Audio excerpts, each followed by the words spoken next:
Dub, you ready to start some drama? Bro, today was utter bullshit, bro.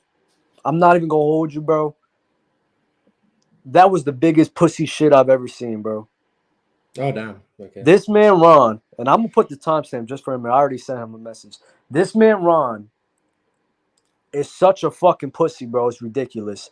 He would literally, he would literally let Ticket, Chill, Low, all of these Dell, when KD comes around, Bob, whenever they want to go on they damn rants for an hour and a half for the whole show, he lets them say whatever the hell they want. He lets them do and say whatever the hell they want. He lets Ticket says whatever the hell he wants, cursing and all. But if me or you do that on that show, oh, it's a problem. He cuts us off. He wants us to stop talking. You got suspended for saying one curse word, Ron Mars. While every day to this day, that is still an issue. That's pussy shit. You're about to get suspended, though. I don't care.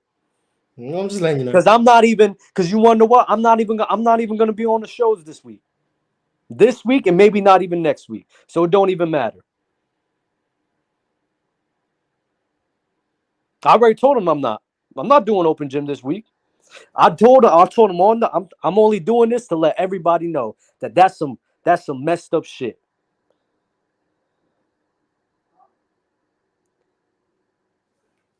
Um, That is not how you run a show. That is not how you run that. There's no reason. There's no reason, Mars. There's no reason at all for everyone else, but for everyone else to do whatever the hell they want to do. He lets them do whatever the hell they want to do. But for me or you, just because we younger than everybody, he feels obligated that he could do whatever he wants. That he could cut us off. I even Mars. We didn't even talk for 5 minutes. For 5 minutes, bro.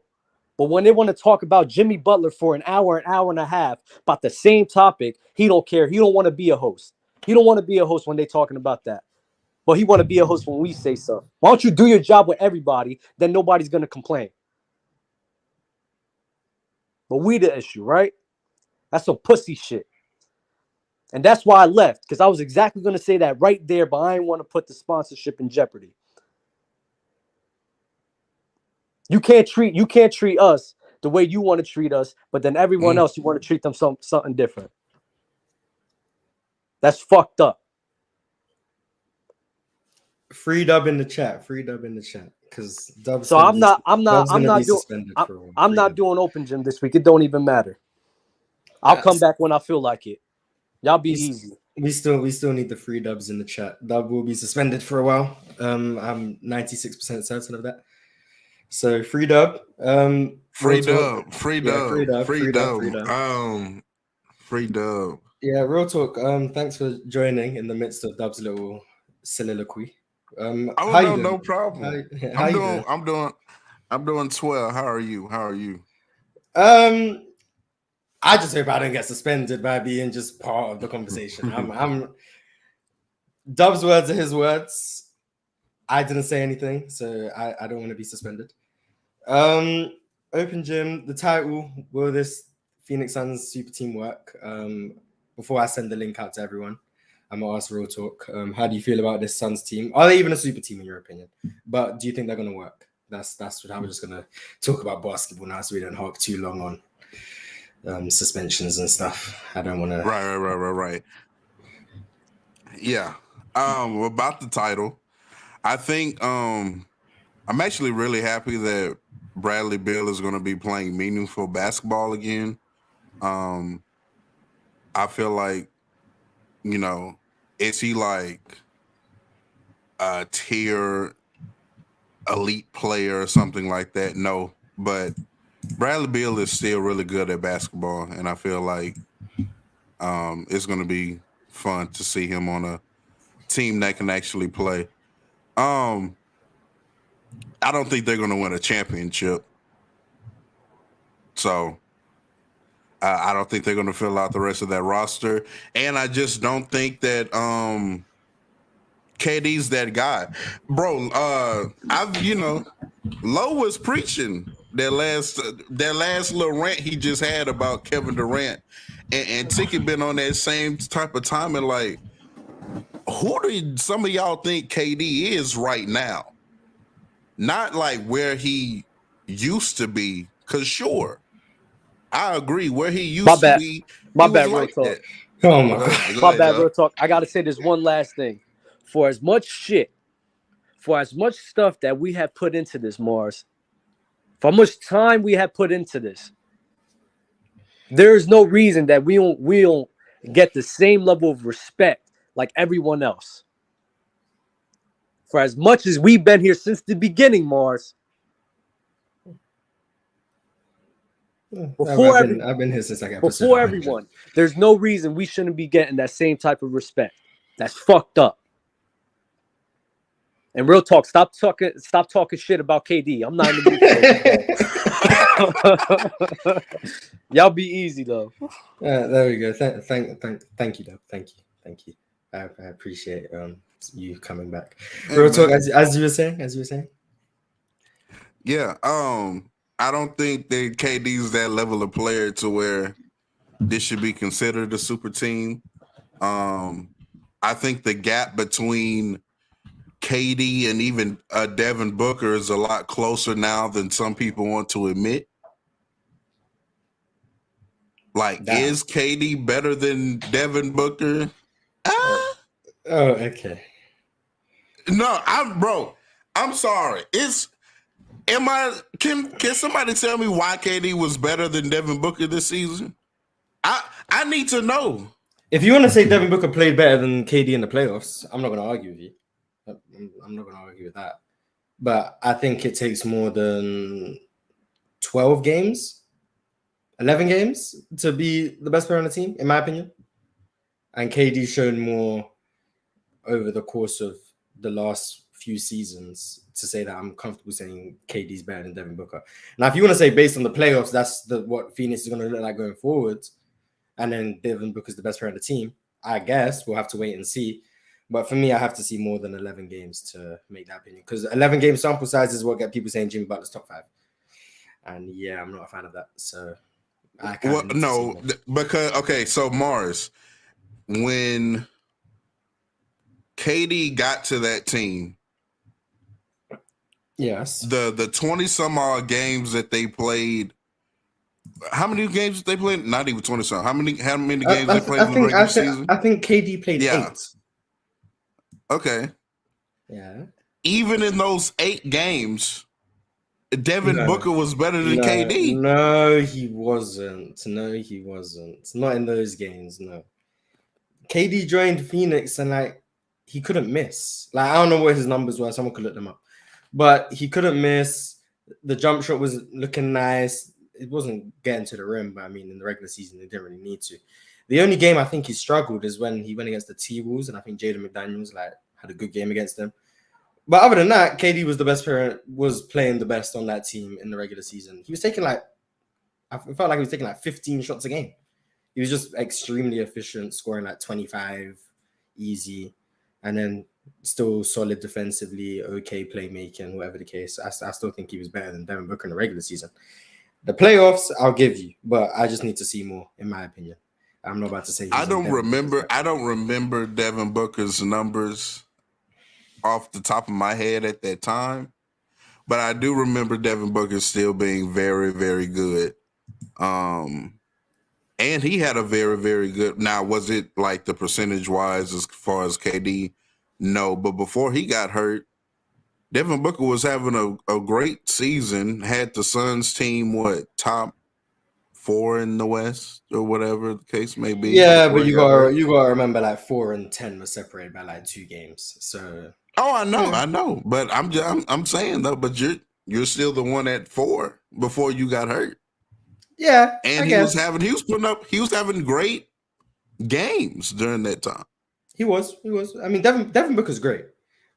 I just don't think Devin Booker is a very good basketball player right now, and I just think I'm not saying I'm not saying is KD still not better right? Sure, but I'm saying I don't think it's like by this significant of a gap as some people think. I don't think KD's like way better than Devin Booker. I think he's like, he's better. Okay. I wouldn't say KD clears Devin Booker. I'll say he's better than Devin Booker.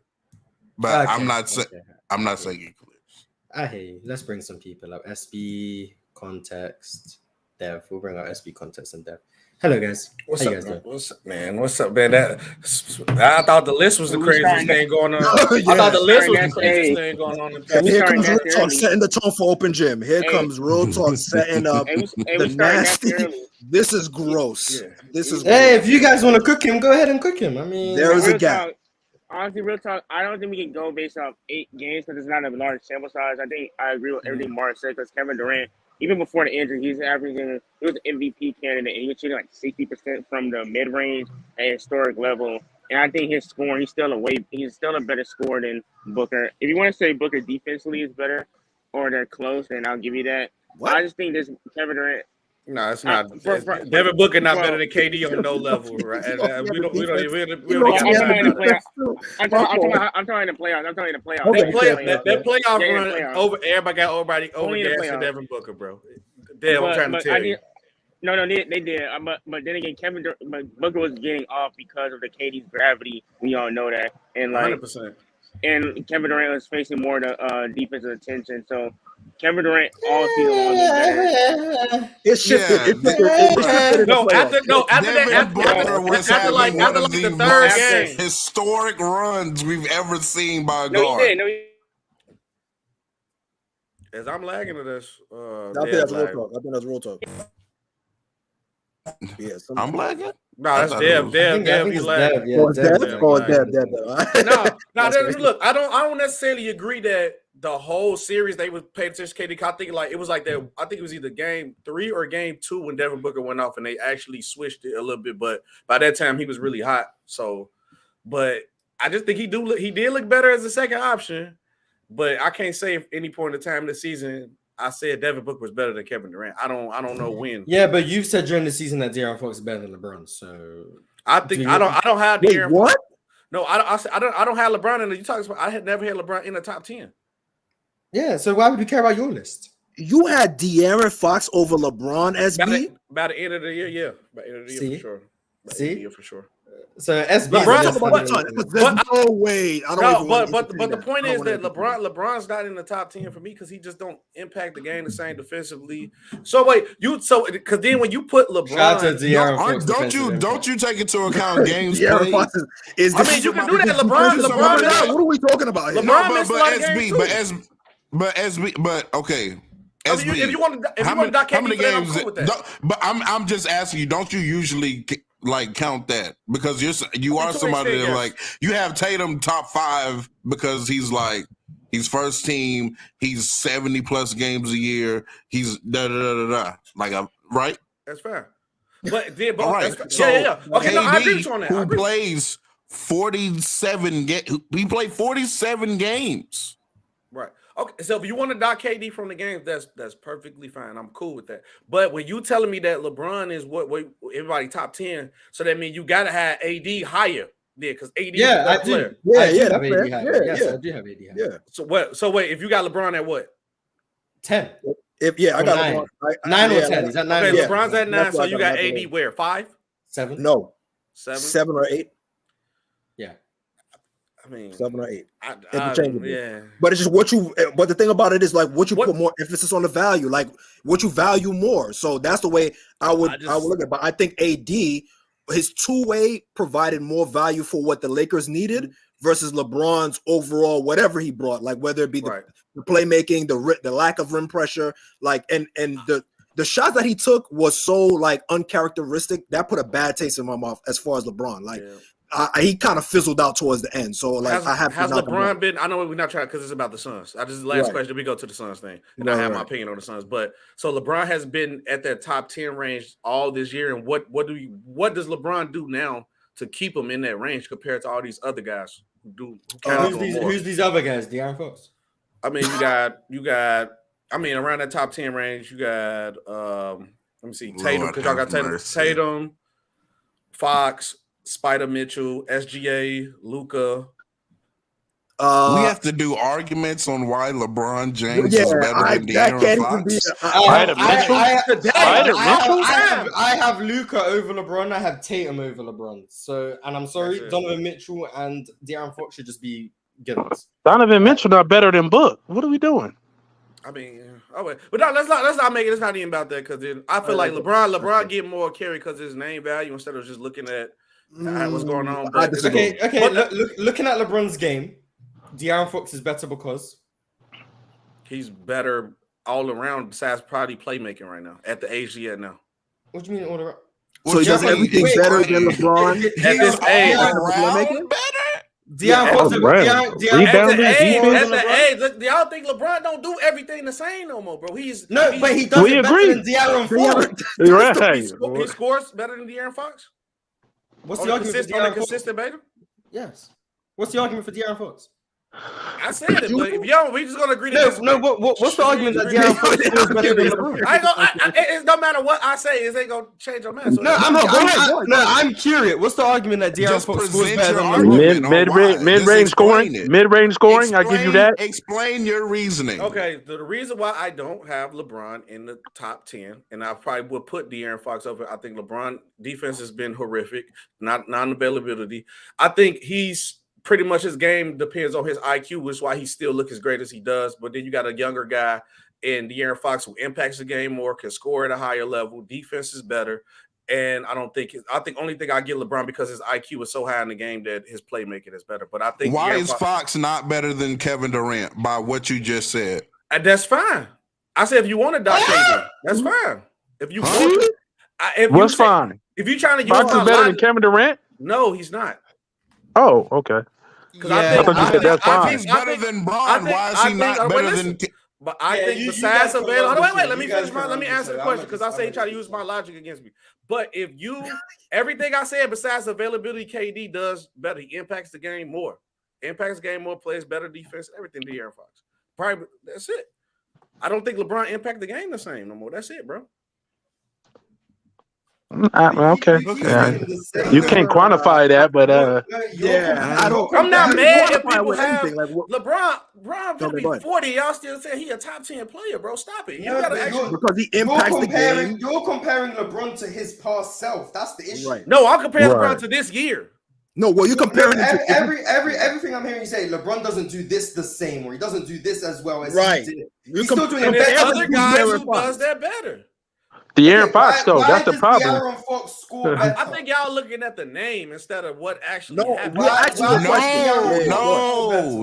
SB, don't deflect. Answer the question. What's the question? I'm sorry. Why does De'Aaron Fox score better? Right now, I was saying De'Aaron Fox. Why? I just said I think he finished better. He shoots the mid better. He finishes better. He finished better than LeBron James? Right now, at the age he at, yes. At the age he at, bro. At the age he at? What are you bringing age into it for? That's what I said. And everybody gonna think I'm hating on, bro. That's why I said let's just go to. But why would you bring up age, bro? We just asking who finishes better, regardless of age. No, why would you throw age in it? Efficient because players that matters, bro. To me, how does that matter? It's somebody's age. Who finishes better? All right, buddy. That's how about the Suns situation. Better than LeBron. Right? I don't get your because for his age he finished better. What? Man. I guess, man. All right. Let's talk about the Suns. The Suns situation. That's why I didn't want to bring it up. Yeah. The Suns situation is if they don't move Aiden to get the extra pieces around. This situation not going to work, and I don't think what was the point to get another version of a Devin Booker type player instead of getting something that can actually benefit them on the side of a star? Like I get you make that move for what you traded for. You know, somebody get Chris Paul, Landry Shamet, and a second round pick for Bradley Beal. Okay, you got to do it then. But unless they get some defensive pieces like a Mitchell Robinson or maybe like a nice point guard, maybe like a Tyus Jones, I don't know if he's available. You need to get stuff like that because Cameron Payne and whoever else they got is not going to work. They're going to get put out within a second. I'm not falling for that trap again. I fell for the trap when KD first went to the Suns. I'm not doing it again. So I'm going to say no. Campaign being a starting point guard isn't the move. And I'm going to ask this because Tyson's been watching Suns games and stuff like that. Do you think that this might be a move where they're going to try to say, yo, we're going to trust Devin Booker to be our technical one guard and just have Bradley Beal play the more catch and shoot role, things of that nature, and then stagger the minutes? Because to be honest with you, you're not going to get a real good point guard.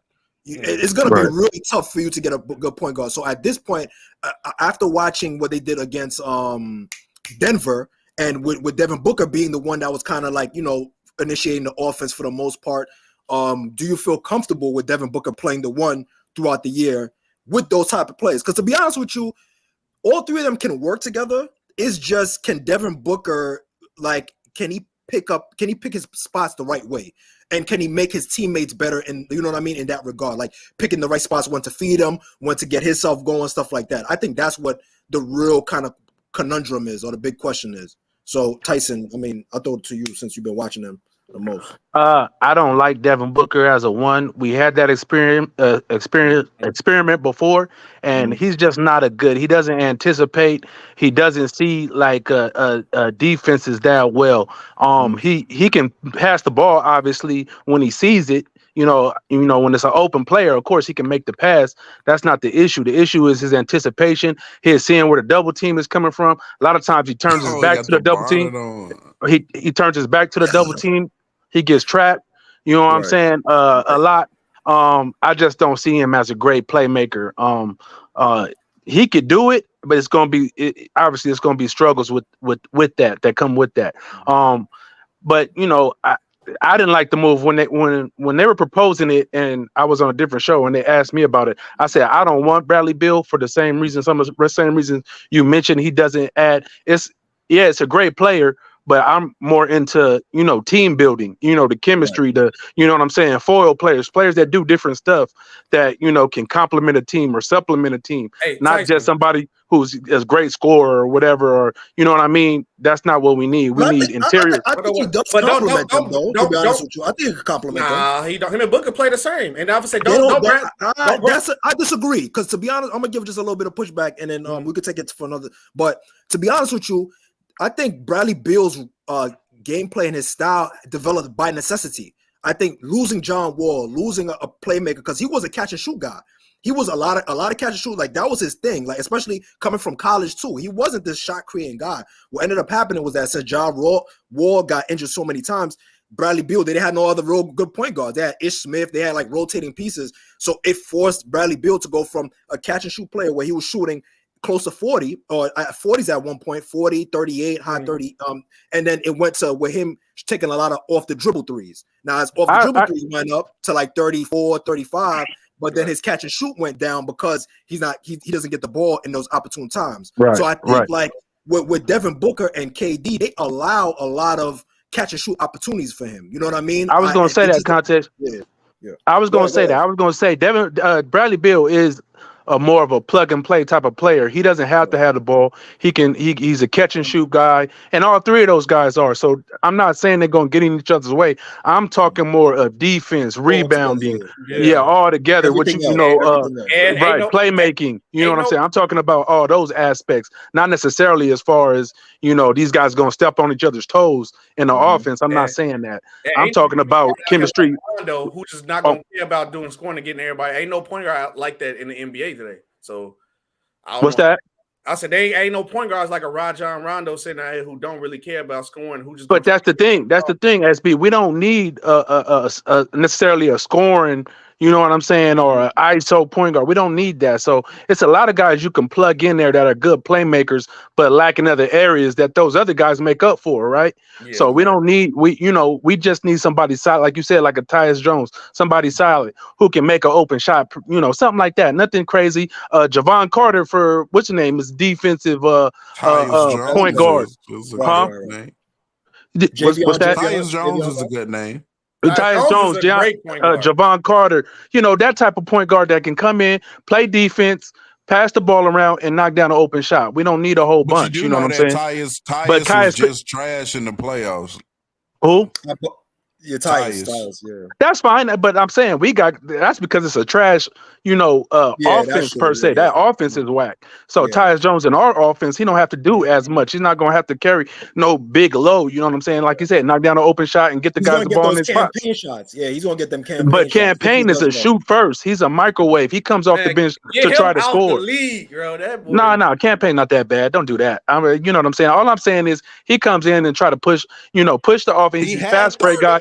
He's a fast break guy, and he tries to score. He's not a facilitator. He's not a playmaker. He's good off the bench.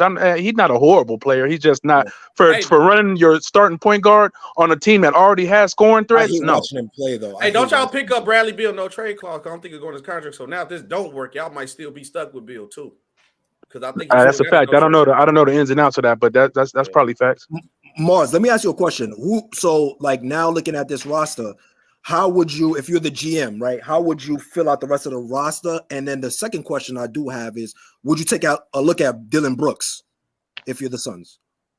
I like Brooks for that team. It's going to be too expensive though. Yeah, Dillon Brooks doesn't fit the budget. Right. The budget is whoever goes undrafted this year. But so you're saying so you think that they're going to keep Ayton? Ayton got to go. Ayton got to go. Whoever they trade, if you think realistically, if they trade Ayton, what teams would be looking to first of all get him? That's not many. So already you're looking at we don't have much to get. Then let's say you do trade him to Indiana, right, for Miles Turner and Buddy Hield. That's 2 players. Cool. You have a 6-person rotation plus campaign. That's 7. The rest of the roster is just going to be a bunch of undrafted guys, first round exit to me, and anyone and someone who got drafted in the second round and didn't get picked up. That's what the roster is going to be, and that's not very good. So picking up Miles Turner and Buddy for I don't know. So they're still gonna. I like that. They still. What if they hit up New York, get like Mitchell Robinson, maybe like Grimes or something, and maybe like a Rose. That's good. Hey. New York gets a quote unquote name. Bad. I don't think that money adds up. I'm not gonna lie. Yeah, I don't know if the money has. And on top of that too, you probably have to get Evan Fournier's contract or something. But they're not over the second tax apron, so would they have to match dollar for dollar? They're only on the first. Put it in trade machine. They don't have to match dollar for dollar if they're not over the second tax apron. I'm gonna tell y'all right now, is it where Phoenix? Yeah, they don't have. They got options with Ayton. They got options. I think Mars is a little bit selling them a little short. They got options with a DeAndre Ayton trade, and they can still. I think they can still. Can you still do mid levels if you're not over the second one, right? Yeah, you can still do mid level. I just put the trade in. I didn't do Rose, but the Phoenix Suns can take Fournier contract. So I did Fournier, Mitchell Robinson, and Grimes for Ayton, and it went through.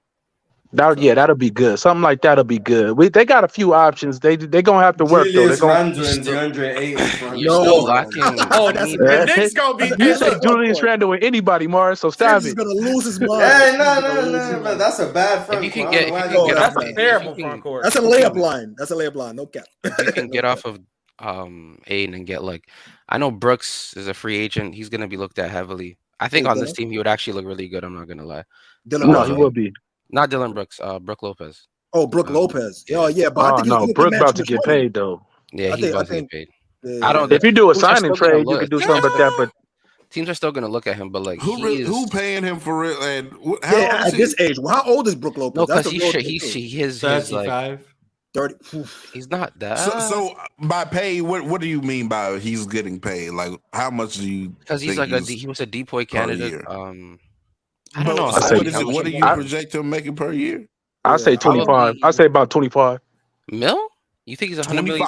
No, I don't think he's $100 million. I don't think he's $100 million guy. I don't think he's. Cats is getting 40 and fit. That's what I'm saying. Cat, you got to look at the other contracts that are going around though. I think he's getting 20 at least.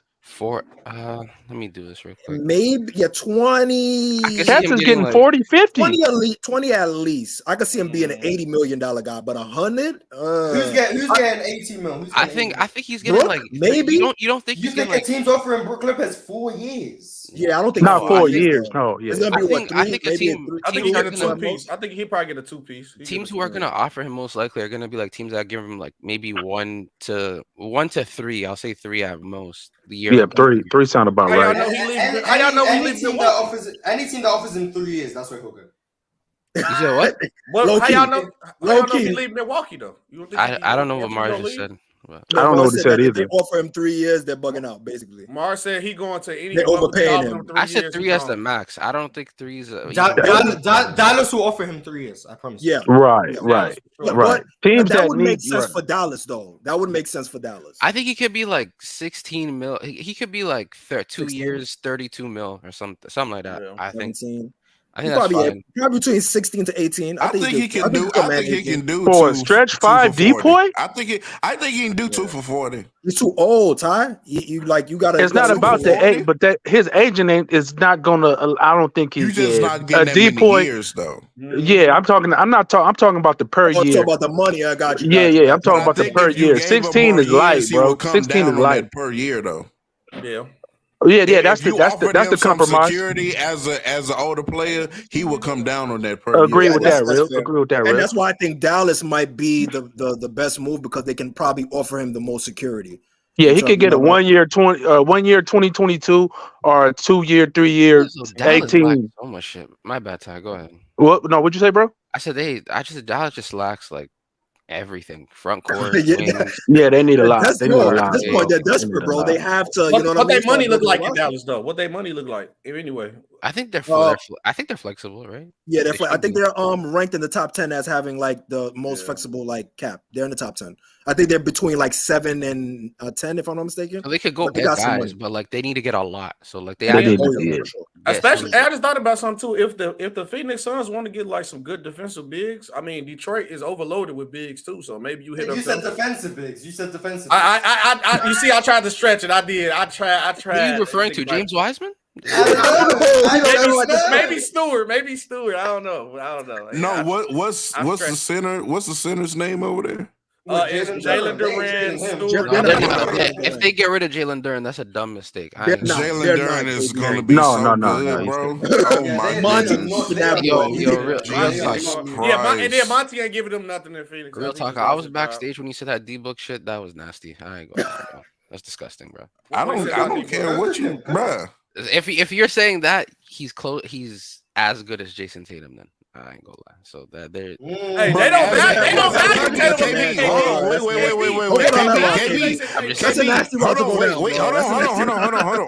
on. Wait. Yo, look at him.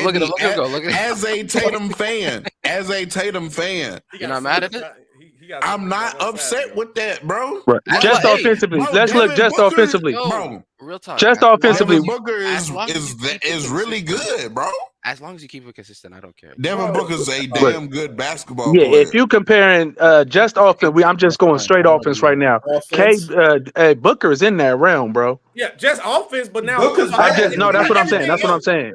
Yeah. I got you on that. Rebounding, defense, all that. Jason Tatum is going to clear in those categories. But if we're talking just offensively, you know what I'm saying? Booker's in that realm, bro, in that tier. The reason why I still What's that? better than Jason Tatum offensively. Yeah, that's what I I'm would say not too. mad at that. Yeah. How can I be mad at that right now? Mars, are you only saying that because you feel like Jason Tatum is too inconsistent? Yeah. That's a large part. I think Jason Tatum finishes at the rim worse. I think his mid-range game is worse. Right. I'm saying Devin 100%. Booker inconsistent too sometimes too. At what? On offense sometimes, yeah. At what? When you game 7, when you need some buckets, JT gonna get you 50. Because I done seen Devin Booker Devin Booker Fold And it. then he'll have a 7-point Don't let this game, run treat an y'all like we 11-point don't know who Devin game. Booker Such is. a Devin bad- will this is fall. a- He has So one. he's so Yeah, I up don't and know. down I don't on know. the Bad spectrum. argument. It's Yeah, crazy. Jason Tatum be up and down too, though. So just to say, if you just gonna go to one game 7 But or at least a couple Jason of Tatum game still gonna 7s, play defense though. And that Okay, what same- about that game same- you know what's 6? crazy? What And about that game 6 in Milwaukee when he went and got 46? right? Forced the game 7. You're on the highlighting road. points. Wait, The point is what that about it's not Right. consistent. Devin Booker got them no. games too, though.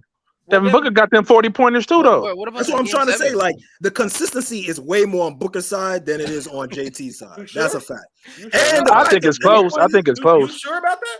Yeah, I think Huh? it's close. You sure about that? I ain't broke down game for I think a lot playoffs. of times, a lot of people project a lot more potential on Tatum than they do. Like than I agree. realistically, because he should Devin be Booker way ain't don't better. have no potential. He been in the league since he was like 18. He 8 years. He just been- got it. Yeah, no, bro, don't do that. Bro, Wait, what you huh? talking about? He had no potential. What What are you talking No, he never had the expectations like Jason Tatum had at all. Devin Booker been a loser his whole career. We ain't got to do Jalen that. Booker? Oh no, way better No, team. What are we Devin doing? Booker. Why are you Devin Booker. comparing? Why are you comparing the Celtics to the You the all over early the place. Suns? You all over the Player place that's with it. given a shit franchise. Why are you or a doing shit that? team for like the first Yeah, couple years of his yeah, career? like Gabe, like what are we What? doing? SB, like you. What do you We're expect talking him to about do? them as a player, how they play. I ain't talking about none of that. He You literally don't just said impact he's the been a game. loser for his entire Yeah, career. that's what you He literally he's just the part said. of, he's the part of the problem why they losing though. How is he part of the How is he the nah. pro- Stop it, That doesn't SB. make This sense, is bro. man. Because as soon as he got SB, you be competent off the pieces, rails, he bro. started winning. SB, that doesn't make sense because as soon as he got competent He got pieces a to play with him, competent he team. started winning. Right? What are you doing? What? He started winning with Mikal Bridges, who's a Devin good Booker's player. really Don't say good. See, that's what Chris I Paul, said. Cam He got Johnson. Chris Paul, and then Yeah, he and they went to started the You had a cooking. good finals. weekend. Don't mess it up. You had a good weekend, bro. You had a Don't mess good it up. weekend over there with Lamont and Yeah, them, you had a and now very you coming good over here weekend, bro. Don't bullshitting. mess it up, bro, because you had a This is the first podcast. time Fox is a better finisher than LeBron James. Bro, Yeah, Devin like you Booker, lost me. bro. That shit was Lost crazy. me. Lost me. Right now. So let me guys ask you a question because Devin Booker has been in the finals more recently than Kevin Durant. What does that mean? But I don't know what that we just- means, but okay. I'm just saying. Here though, goes like, Mars. it's not. It's closer. It's closer than y'all like What is- keep oh, like okay, real think talk, it He's is, showing, bro. he's I'm showing. telling you. He's showing. There's a gap. I didn't say I'm clear, not but there's a saying- gap. Wait, how you gonna say that and then just get mad at me for the point I said? Exactly. You can't have it both ways. Yeah, come on, man. All right. There's definitely a gap. And Mars over there. So yeah, Mark over there reacting. That's not a point, Now Mars. if you That was try to not a grill good me, point. now if you try That to wasn't grill a me, good then point. say, That was not a moment. So I'm gonna ask you, KB, since you're a Warriors fan and Mars is a fake Warriors fan. How do you guys feel about Mike Dunleavy Jr. taking on Bob Myers' job? And what do you think he's about to do to Steph's legacy? Because I think he's about to send it to the shadow realm. It's about to be. I don't think he's gonna be able to build around Steph. I genuinely have no idea. I think we're probably gonna sign Draymond for 3 years, because Steph's contract is under for 3 more years. Right. And as soon as Steph's probably gonna hit that decline, hopefully he doesn't, but he most likely will after those next 3 years. That's when Draymond's probably gonna be like on his way out. So bro, imagine I think Steph Curry in another jersey would be crazy. Dunleavy most likely is probably thinking to himself, I want to maximize those 3 years and just get as much winning as done possible. Now, me, if I was Mike Dunleavy, I'd be like, hey, KP for JP, we'll swap that, get off his contract, 1-year deal for KP, more flexibility. The following season, unless if Tyus Jones stays in Memphis, you can get Tyus Jones as a backup when he's an unrestricted free agent the following year. I think KP just fits like a lot better on this team. And it would actually, I think the offense would look really, really good. So yeah. Hey KB, what you doing with Kuminga? Who's now 7'2" that everybody's so hype over. He's gonna be in purple and gold. He's gonna be in purple and gold. Report, guys. It's not a fake report. He'll be in purple and gold. No, I heard everybody's it. mad hype. 7'2". I swear that's not true because niggas were gassing Sengun and then they just made it into a meme. So yeah, but the Kuminga, Kuminga is disgruntled because about his playing time too, and I heard like it's been split with the young guys and the bad guys. I feel him. I think you got to move him.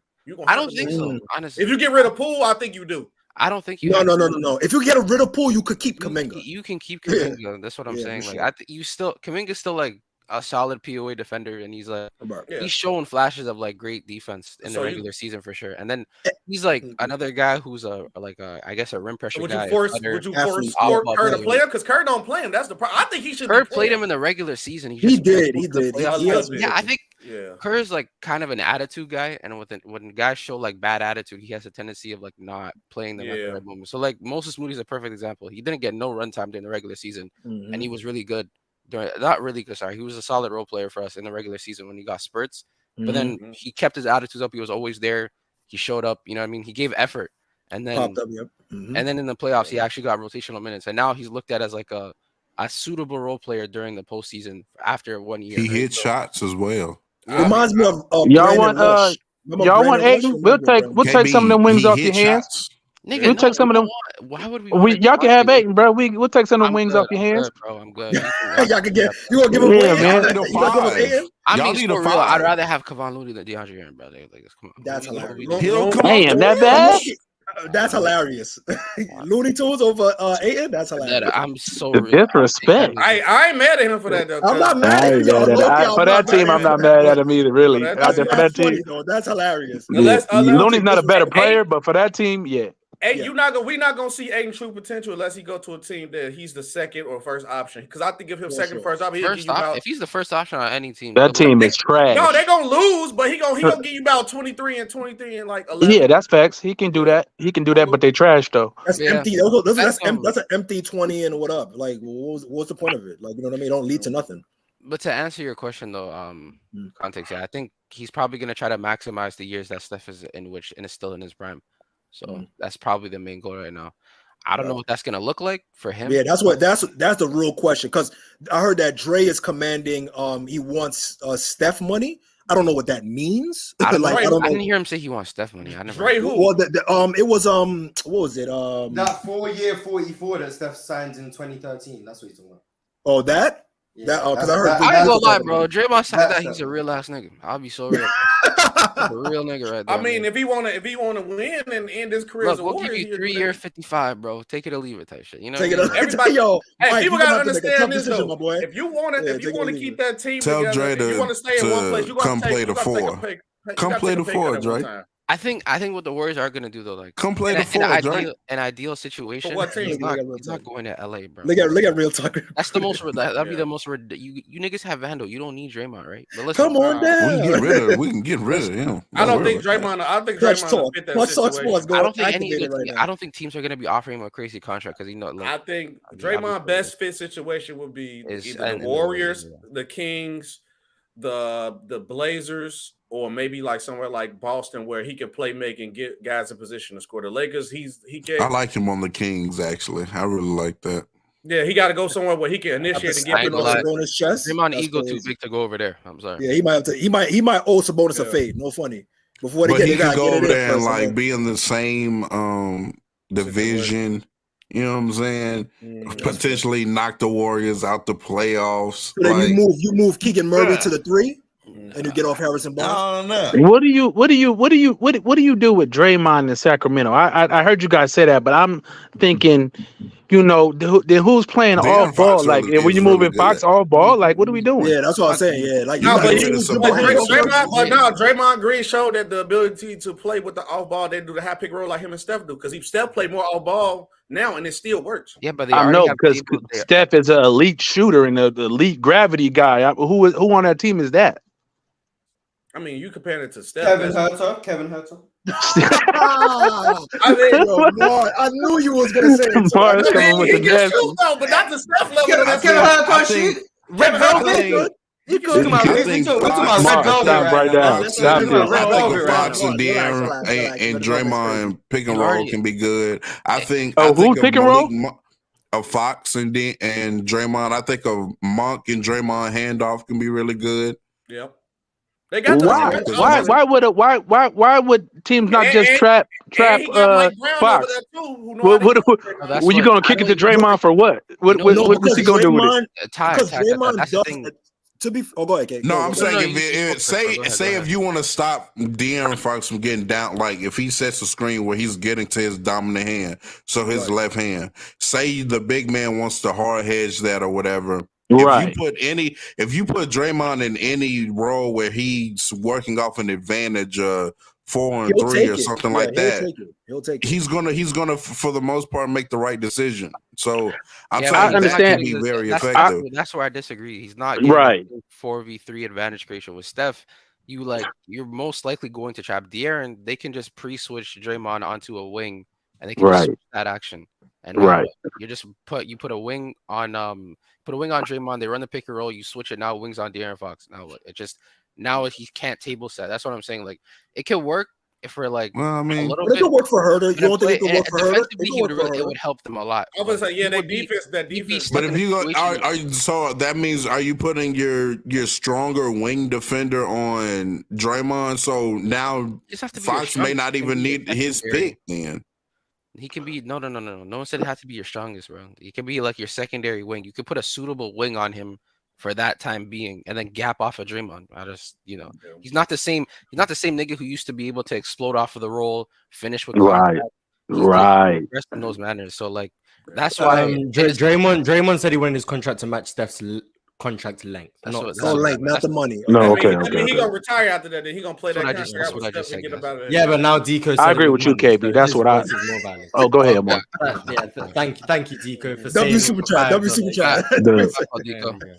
Yeah, I agree. I agree with KB. I don't think their problem was when they was getting that pick and roll, they was getting it to Sabonis, and his lack of being able to shoot that mid range and those different things, they was just leaving him open, and he couldn't take advantage.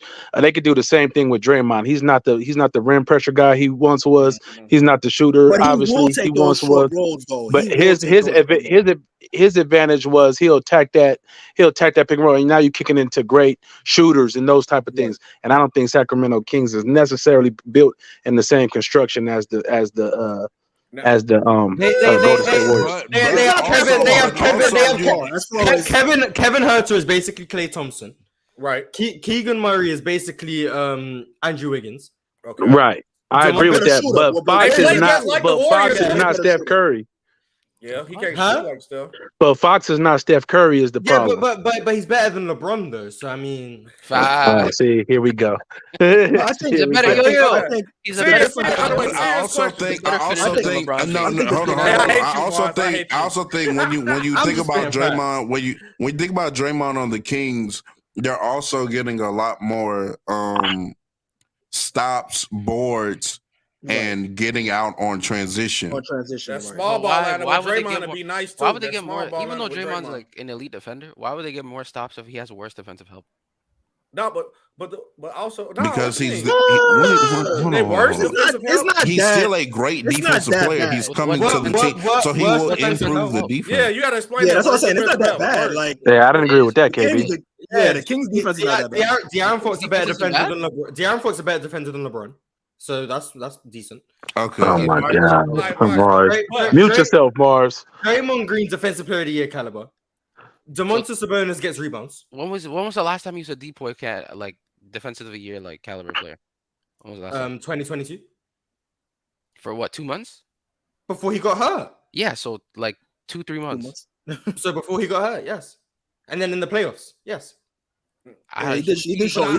But I also think like who was Depoy like for some series? I don't think for every series he was. What Draymond Green actually helped the Kings. Yeah, he played 4 series. He played at a high defensive level for half of them at least. What Draymond Green also helped the Kings do too. So when Sabonis those sit down, say if like they just bring Draymond Green off the bench, they won't lose or what they would lose by putting Sabonis on the bench with their back. I think their backup is like I forgot the dude now. I think Lance. You said they bring in Draymond Green off the bench. Stop right there. No, wait, let me finish. He's talking about staggering when he staggered. Yeah, I'm saying. So and then that small ball lineup with the extra forwards with like say if they kept Harrison, they go Keegan Murray, Herder, Fox, and Draymond at the center. That's still a nice team, and they can still run the break and still do their offense. That's all. The whole point. Draymond and Harrison Barnes have beef. Yeah. Oh yeah. Literally. Actually, the Kings are actually looking to pick up. Okay. trade OG Anunoby. Right now? I ain't gonna lie, that is- He no, punched his yo, teammate in the face and he still played the whole season together. Then he'll be all right. Nah, they got legit beef. Like, nah, him and No, Harrison. he Barnes- just didn't nigga- invite him to the wedding. That's Yeah, it. facts, nigga. That's beef. I ain't gonna lie. Yeah, that's real life beef, That's bro. That's real like life beef. outside of basketball, bro. No, he thought I'd be grateful if I didn't get invited to a wedding. But the Kings are trying to shop for OG Anunoby. They're actually trying to get That'd him. be So. nice too. That'd be nice. Oh, too. that's Hey, great. That leads to a great super chat because someone brought up OG Anunoby in a different trade. Drip Bayless, Aiton for OG and Jakob Poeltl. That's I don't know. I don't know how. lie. do that. I ain't gonna lie. If yeah, the Raptors go through with that, they get fleeced. Yeah, Yeah. Drip Yeah, Bayless that's apparently mostly it's a a bad Yeah, trade. I'll take that. Apparently it's a bad Hey, so I'll what, take I that. got a question though. Yeah, What the would the Suns Raptors are do? for Well, I sure don't take take that. that. That's a bad trade. Yeah, I take that all day. Yeah, the Suns got are a- for sure take that. OG is Right. one of the better wing defenders. I got in a the league when question he's for y'all, healthy, though, and then too, Jakob though. Poeltl's also a good defensive 5 too. Yeah, that team would be disgusting. I ain't I gonna got a lie. question. Yeah, So facts. what if the Facts. Warriors lose Draymond Green? What's their next move? What would y'all do if y'all next move? Y'all lose. Draymond? Trade Steph. Trade Clay. Trade Clay. Yeah, just back it up. Rebuild instantly. Yeah, back it up. without Yeah. Draymond, you're not winning champions. Just trade Steph to Houston. That's true. Trade All right. Clay to I don't know where. No, send Steph to Denver. Stop it. Let Stop him it. continue Stop his it. Come legacy. on, guys. Denver not Yeah, trading I want to nobody. see. If I have to see my If team, that's the case, I send Curry to want the to see Bulls. all then. their options. Yeah, I ain't gonna lie. Send Curry to the I don't Bulls. want then, to since see we that. just I'm not know gonna that. lie, a Steph and Jokic offense is like a plus 15 offense. Yeah, Who bro. doesn't want to see God, that? what are we talking GGs, about bro. right I'm not now? trying to Yo, see who that, doesn't want to see bro. that? Who doesn't want to see that? You would see two niggas average Do it on 25 on 2K. three shooting. Do it on 2K Listen, then. I don't want to see that at all. Not in And real then- life, and bro. then- To the oh, Bulls, man, then, come man. Since we postseason, doing these that, just niggas stuff to having the an Bulls. all-time run. I ain't gonna lie. Jesus. that would be crazy. But imagine they lose. Oh, That's entertaining right there. That ruins a lot of legacies. I'm not gonna hold you. That ruins That's a lot of legacies. entertaining right there. Imagine they lose to the Suns, even Would better. you Right. think Steph Yeah. would go to Charlotte to like retire like old Let's come back to reality, man. What, That's- All right, all right, all right. Hey, if they could say, No, Nuggets no, and no. Steph with the Nuggets, I could say the Suns are winning the chip. Hey. So, Speaking of reality, real talk, I have a question for you about the Celtics, right? uh-oh. How do you feel about the JB contract situation? Because I seen the report yesterday, but I never asked you. What's the That they report? What They was not the looking to report, trade him. It's KB? about the trade rumors and how I don't think they're gonna want to trade him. And they're He's actually, in trade rumors every year. no. But they're like Yeah. willing to They're give him snuffing it actually. out. They're willing to Yeah. give him that 295. So like, I just Yeah. want to know. Oh, good for them. Yeah. So how do you feel about Yeah, your free window me officially personally, he's not a 295 player. 95. Is he a Dang. 200? I wouldn't. Yo, is it crazy I would- that he's? I wouldn't is he a pay him 200 that mil? much. Is he a 200 mil player? Do y'all What, think? over 5? 200 No, mil? y'all know what he Over 5 going years. once y'all don't pay him. Y'all think JB's over 200 mil? Like He I going said, right there. He valid. going Over if y'all don't 200 pay mil. him. 40 a year for 5 years isn't bad for Jalen Brown. Whew. Yeah, Oh, my God. yeah, that's great. Actually, 40 mil a year 45? for 5 years. that's great. That's not bad. Hey, just know, real. Once y'all don't pay him, he on the first train in Houston. Not even trolling. Hey, chill out. No, he's not. Oh, Hey, so I'm you're letting saying you know. 5 years, 200 mil He's is gonna be is right to solid. Houston. You're gonna be Yeah. mad. Yeah, at him. 4. I'm not paying him 50 a year for 4 years. No, 5 years, 200. Yeah, that's okay. 50, I think they need to yeah, get rid of 35 to Jalen 40 Brown sound about and Can we right. make Marcus like 3 Smart. of those years I think so guaranteed? too. But who you gonna get for them though? I don't know. Well, Who they can definitely you need get a for lead Jalen guard Brown and sure. Marcus Smart? Yeah, They who's need a available? lead guard. Clay Thompson. No. And some I'm not gonna depth. lie to you. I think our team would get worse. I With mean, Clay? unless you go call up Portland and JB see with would that be JB enough on to the get Warriors, Houston Dame, would then then you might be talking. But Yeah, Who I available? wouldn't like JB on hell no. I wouldn't like JB on the Warriors. that's And the- Clay, Clay on the Celtics wouldn't be bad though. I'm not gonna lie. That's But not the that point is like You who need is someone who's a table available. setter for him. That's the problem. It's not who you could get, it's who's Yeah. available to get. That's the bad. problem. Right. I say you pay that nigga like 4 No, if he years. don't, if he don't get that I max, say he you gone. pay that nigga 4 years, 190. You know what I'm saying? Oh, he gone. He gonna look I at that ain't gonna contract lie. and I'm laugh. not paying that. Jalen I Brown just- for a Kyrie reunion. I don't know how I feel about No, that ain't Jalen working. Brown getting 200 mil. Like I just don't. I don't. I If don't you know. don't give him he's that, a 200 mil player. He's a Yeah. 200 mil Yeah, player. are we sleeping on the Jalen Brown for Kyrie? no, A swap? no, Hey. no. Yeah, because listen, Luka's gonna have the ball, so Jalen Brown don't have to dribble. That's beneficial. Kyrie can be a I'm point not guard. trading Jalen Brown for Kyrie Irving. And No. Jalen Brown can play defense. Like, Off all the- yes, Kyrie doesn't want to be in Hey. Boston. Cool. But who cares what Kyrie wants? Who cares? That's a fact. I'm not gonna lie, Mars. That's a big sabotage. I'm not gonna hold you. For Dallas, Kyrie that's a great is gonna trade. pack But Boston, himself up. no, it's a bad trade for Boston. For Dallas, that's a Why would it be a bad perfect trade? You have Why another- is it Kyrie and Jason Tatum? Exactly. No, What's- it's- Kyrie, No, that's a great one for Boston. real talk. That's You two. gonna give up great Marcus Smart offensive and players, Jalen right? Brown for Kyrie Irving? I ain't giving up Marcus Smart. He said I'm trade No, not- Marcus Smart. this too. was just a swap. We talking about just a swap right now. Yeah, Kyrie's not commanding two. Not. So if you keep Marcus Smart and Derek White and add Kyrie to that guard rotation, Yeah, that's nasty. It's a nasty squad. See, this is why I'm a That- GM at heart. This is why I'm a GM at heart. I No, just- you will be fired. Let me ask you guys a question. What superstar you think is gonna be gonna be on the trading block next? Because there's been talks about Zion possibly going to Charlotte for that number one. Zion a superstar? You get what he means, man. You get what he means. You get what he means. By the Like, NBA standard. Like, what need? Besides popularity, is Zion a superstar? Do you think he moves the needle in Charlotte with LaMelo? Is he and gonna Marcus play? Bridges? Is he They gonna become play? a playoff team. Healthy, all healthy. Oh, all healthy then? Yeah. They become a playoff contender. Okay. I mean, the East is not hey, hard. what y'all think about if Zion goes to? Because we've seen a whole bunch of shit, in the offseason right now. Zion and Dame with a Shaden Sharp jump. That's a nice squad to me. I'm not gonna lie. That's a crazy athletic team. That's what I'm. It is. I don't think they're like winning. They I gonna don't be. They think gonna they're look like good winning for a 2 weeks. They championship. gonna look good for 2 weeks, and then I don't like Knees that. blow I out. don't like the timeline for Yeah. them. Like, you know what I mean? Like overall, I don't. Of course, I don't like Zion that. has to be healthy. Of course, Right. Zion has to be healthy. But I don't think. Bro, that's why I think. That's why I think Zion and Dame. I think the Charlotte. I don't know. I think the Charlotte Offensively? would fit the Defense gonna timeline be a little terrible. bit better for them. Zion healthy, damn near anywhere is a needle mover, bro. He's that good.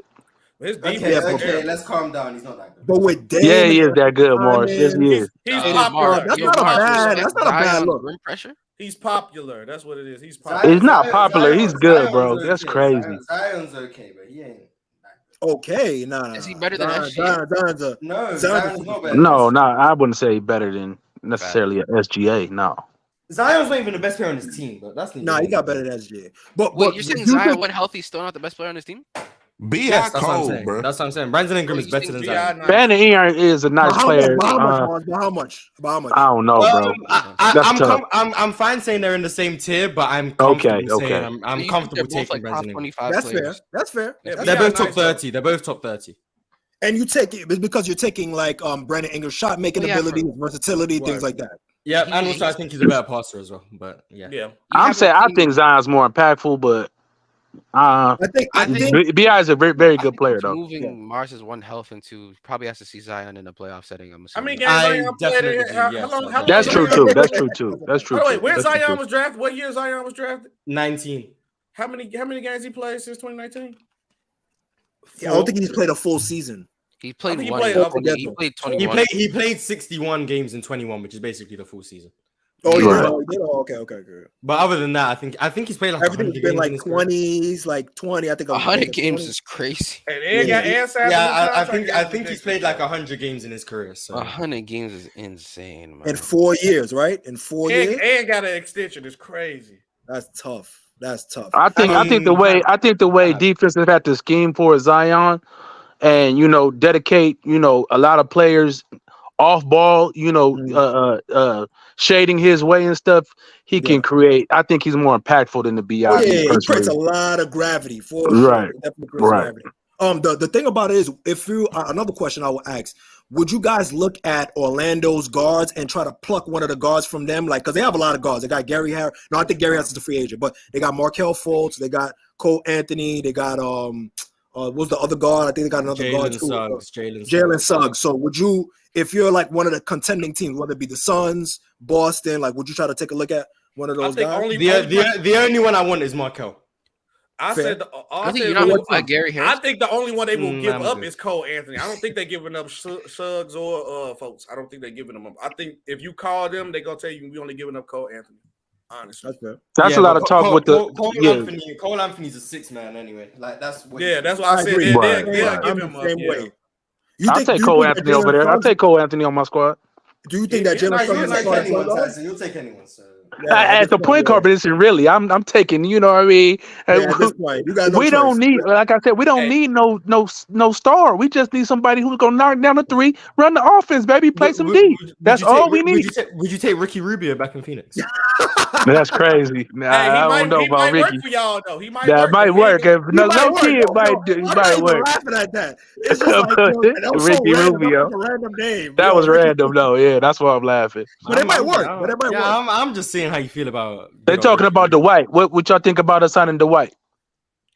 That's a I think you have to. Yes. But do you think that's a good move? Call Rondo too. Then you might as well go get Rondo. All right, now see, here you go, bro. You ain't getting nobody else. No. Let's be respectable to the show. Let's be respectable to the show, and let's not just say anything now. Yeah, Dwight is a real thing. That's kind of what the show is anyway. That's kind of what. Just saying.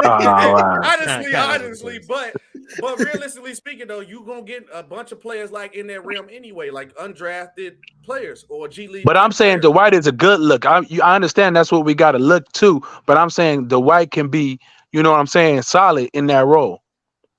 That's fair.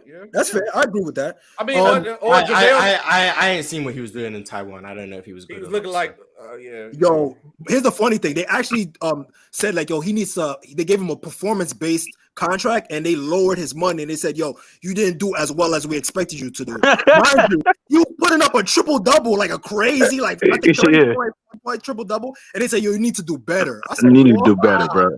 Hey, and the Taiwanese, you gotta expect them to do better too. Hey, you got they fleeced him, bro. They fleeced him. They look like Will Chamberlain out there. Exactly. Oh damn, we're an hour in. Okay, I do need to rotate the guests. I got one question. One question. Go ahead. One question. Yeah, just one question. They hosting a private chat. Yeah, they wilding on. They calling us poachers. I just looked them down. Yeah, hold on. L host Mars. L host Mars is crazy. Who would you rather? You can get out. Who do you think has a higher ceiling for next year?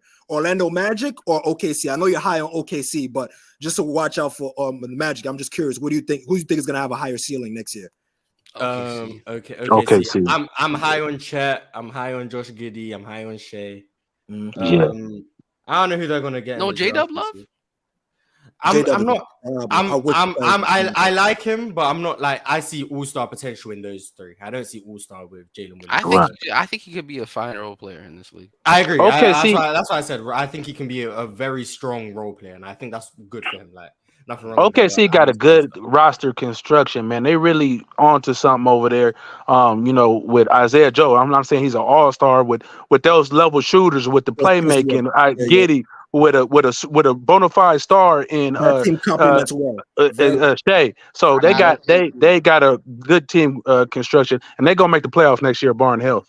Hey Tyson, I got something for you real quick. I want to know what you think about with your Suns real quick. All right, let me just break this down real quick. To me, KD's being on the court with the Suns has helped out Booker because a lot of teams would rather put their best defenders on KD rather than Booker because they still know he has the potential. But because that's happened, we now see that Booker is a threat. That being said, I think you guys should trade Ayton. I know it's crazy, but trade him to the Nets. Go ahead and try to get, what's that Asian cat, Wembanyama and Claxton. Get those two guys that can Watanabe. Thank you. I totally forgot his name. He can help you with your shooting. He can help you with your shooting, and you guys can rim protection. A nice little, exactly. And plus, if you got some type of tension, you could even get Spencer because he's basically going to be a free agent, or grab someone from the G League. But that type of setup right there will free up some money for you. Plus, Claxton already played with KD, and he already knows his job is defense down low. You can get him cheaper, and it'll help you guys out defensively as well as offensively because you got a guy off the bench who shoots, I think, like, what is he shooting, like 41 or 39% from the three? So now you got him, and you got that whole rotation would be totally different if you change out Ayton. Get Claxton, get that dude. I can't remember his name. What's his name again? Context? Watanabe. Get him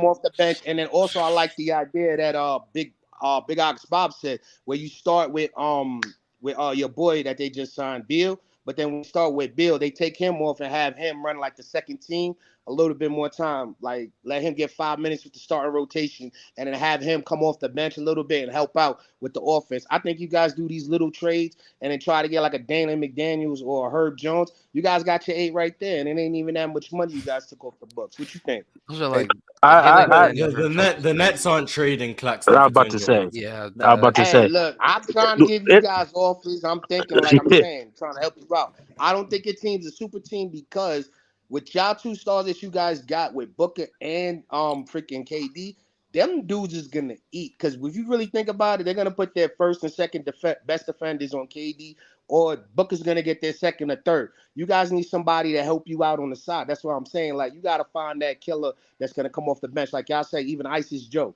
I mean not ISIS Joe, sorry.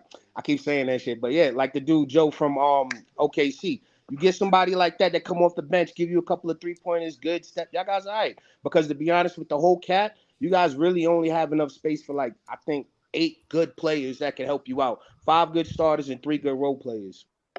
No, I agree with all what you're saying. But the only problem is, what are these teams willing to give up for DeAndre Ayton? We have to trade DeAndre Ayton. I think that's obvious. But what are these teams willing to give up? It's a lot of good scenarios which you can talk about on multiple teams that can give us players that we need. But what are teams willing to give up from DeAndre Ayton? What is our GM?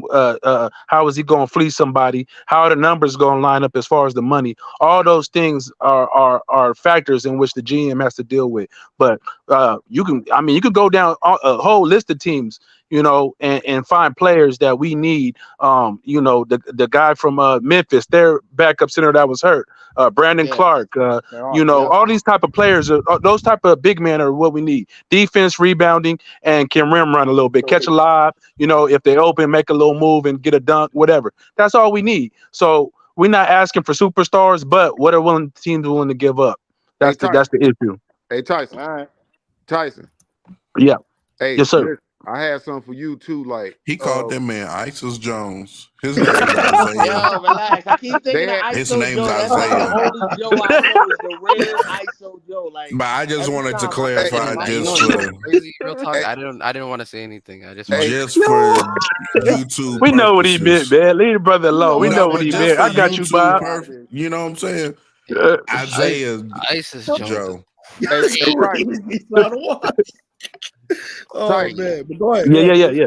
Hey, I was with you on the at first with the Beal thing. I didn't really like it, but as I did a little bit more research on the situation and stuff like that. Mm-hmm. They was already gonna be over the cap with Chris Paul, and it was gonna be hard to find somebody to find them. So they was like, okay, since we're gonna be over the cap with Chris Paul, let's not go get a Bradley Beal type guy. So they get 100%. Bradley Beal.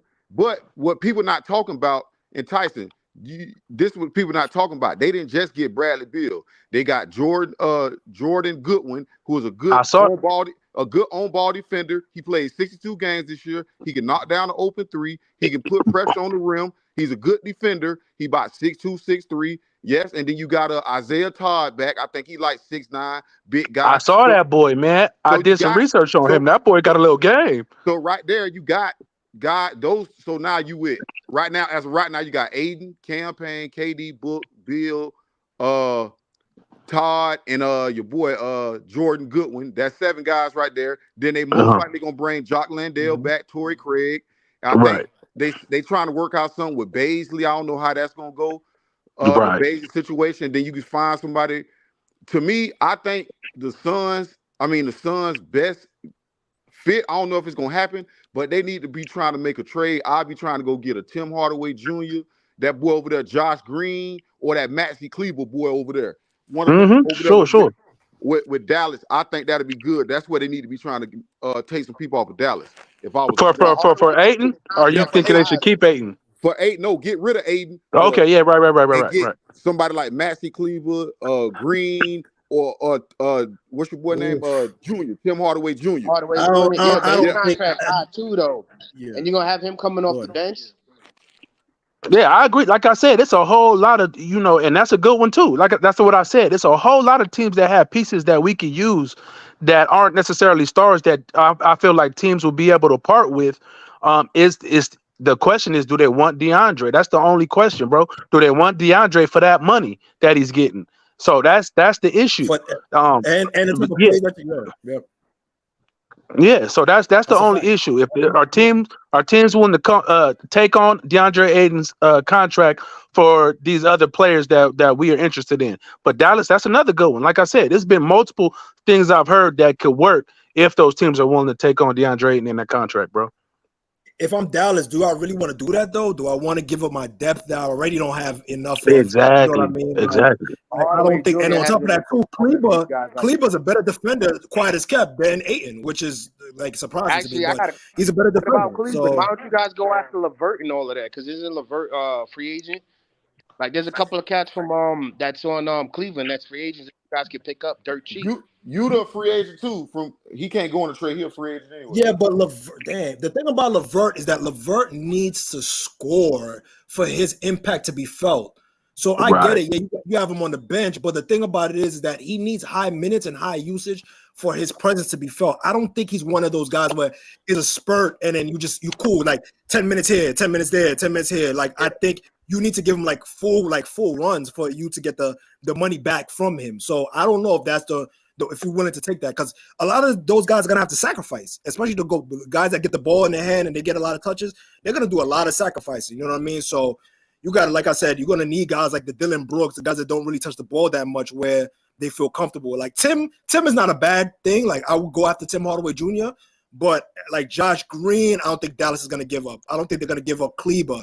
I think they'll give up Tim Hardaway and like Reggie Bullock, maybe. You know what I mean? And I mean, you could go from there, get some more shooters around the guys, but I don't know. It's gonna be a tough fit. It's a tough fit. Ayton to me, I feel like Ayton can command 2 to 3 players, like 2 for sure, but 3 is probably like, you know what I mean? Like 3 is the limit. It's just like what type of, like you said, the type of caliber plays you're gonna get back for him. I don't think it's gonna be top tier. Like, you know what I mean? We don't. That's what I'm saying. We don't need top tier, bro. We don't need top tier. But meaning, like, I don't think you're gonna get what you expect out of it. Like, you're gonna get a player where you're like, we don't really need that. You know what I mean? Like, right, so, it's gonna be one of the players, probably a deep bench guy, you know, or somebody that's going somebody, or you know, somebody might want to unload some money to us for taking DeAndre Ayton. You know what I'm saying? So a guy that's overpaid, and we can't really afford that. So we taking young. We want guys that are young, athletic, play D, and knock down a 3. And a lot of teams really don't want to move a lot of those pieces because you know that it only if you feel that DeAndre Ayton is that guy. And that's the thing. Who out there feels like that? So that's the issue.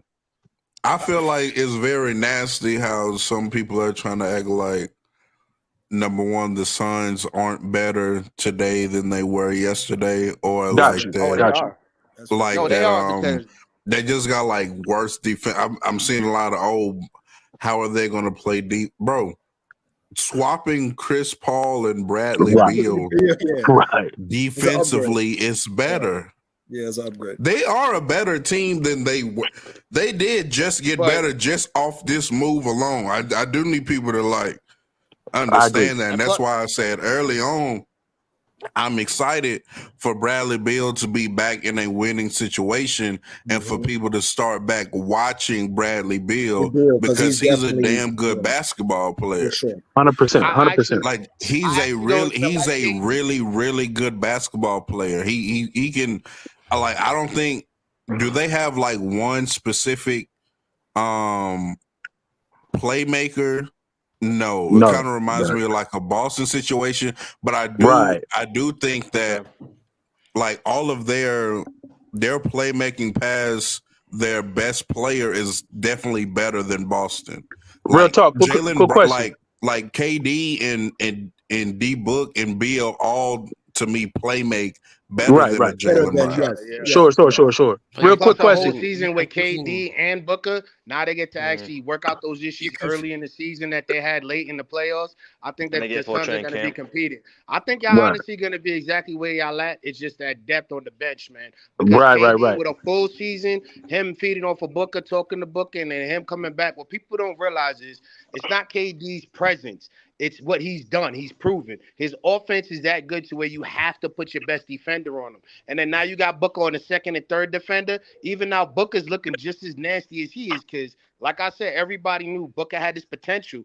But when we started seeing it, everybody's like, whoa, Booker's really that dude. So them two plus with Beal, that's going to be a bad threat. But the thing is, for me, is y'all depth, man. Y'all are exactly where y'all at. Y'all are better. Depth's but terrible. It's that depth that y'all need. I think y'all would have basically went to Game 7 with the Nuggets.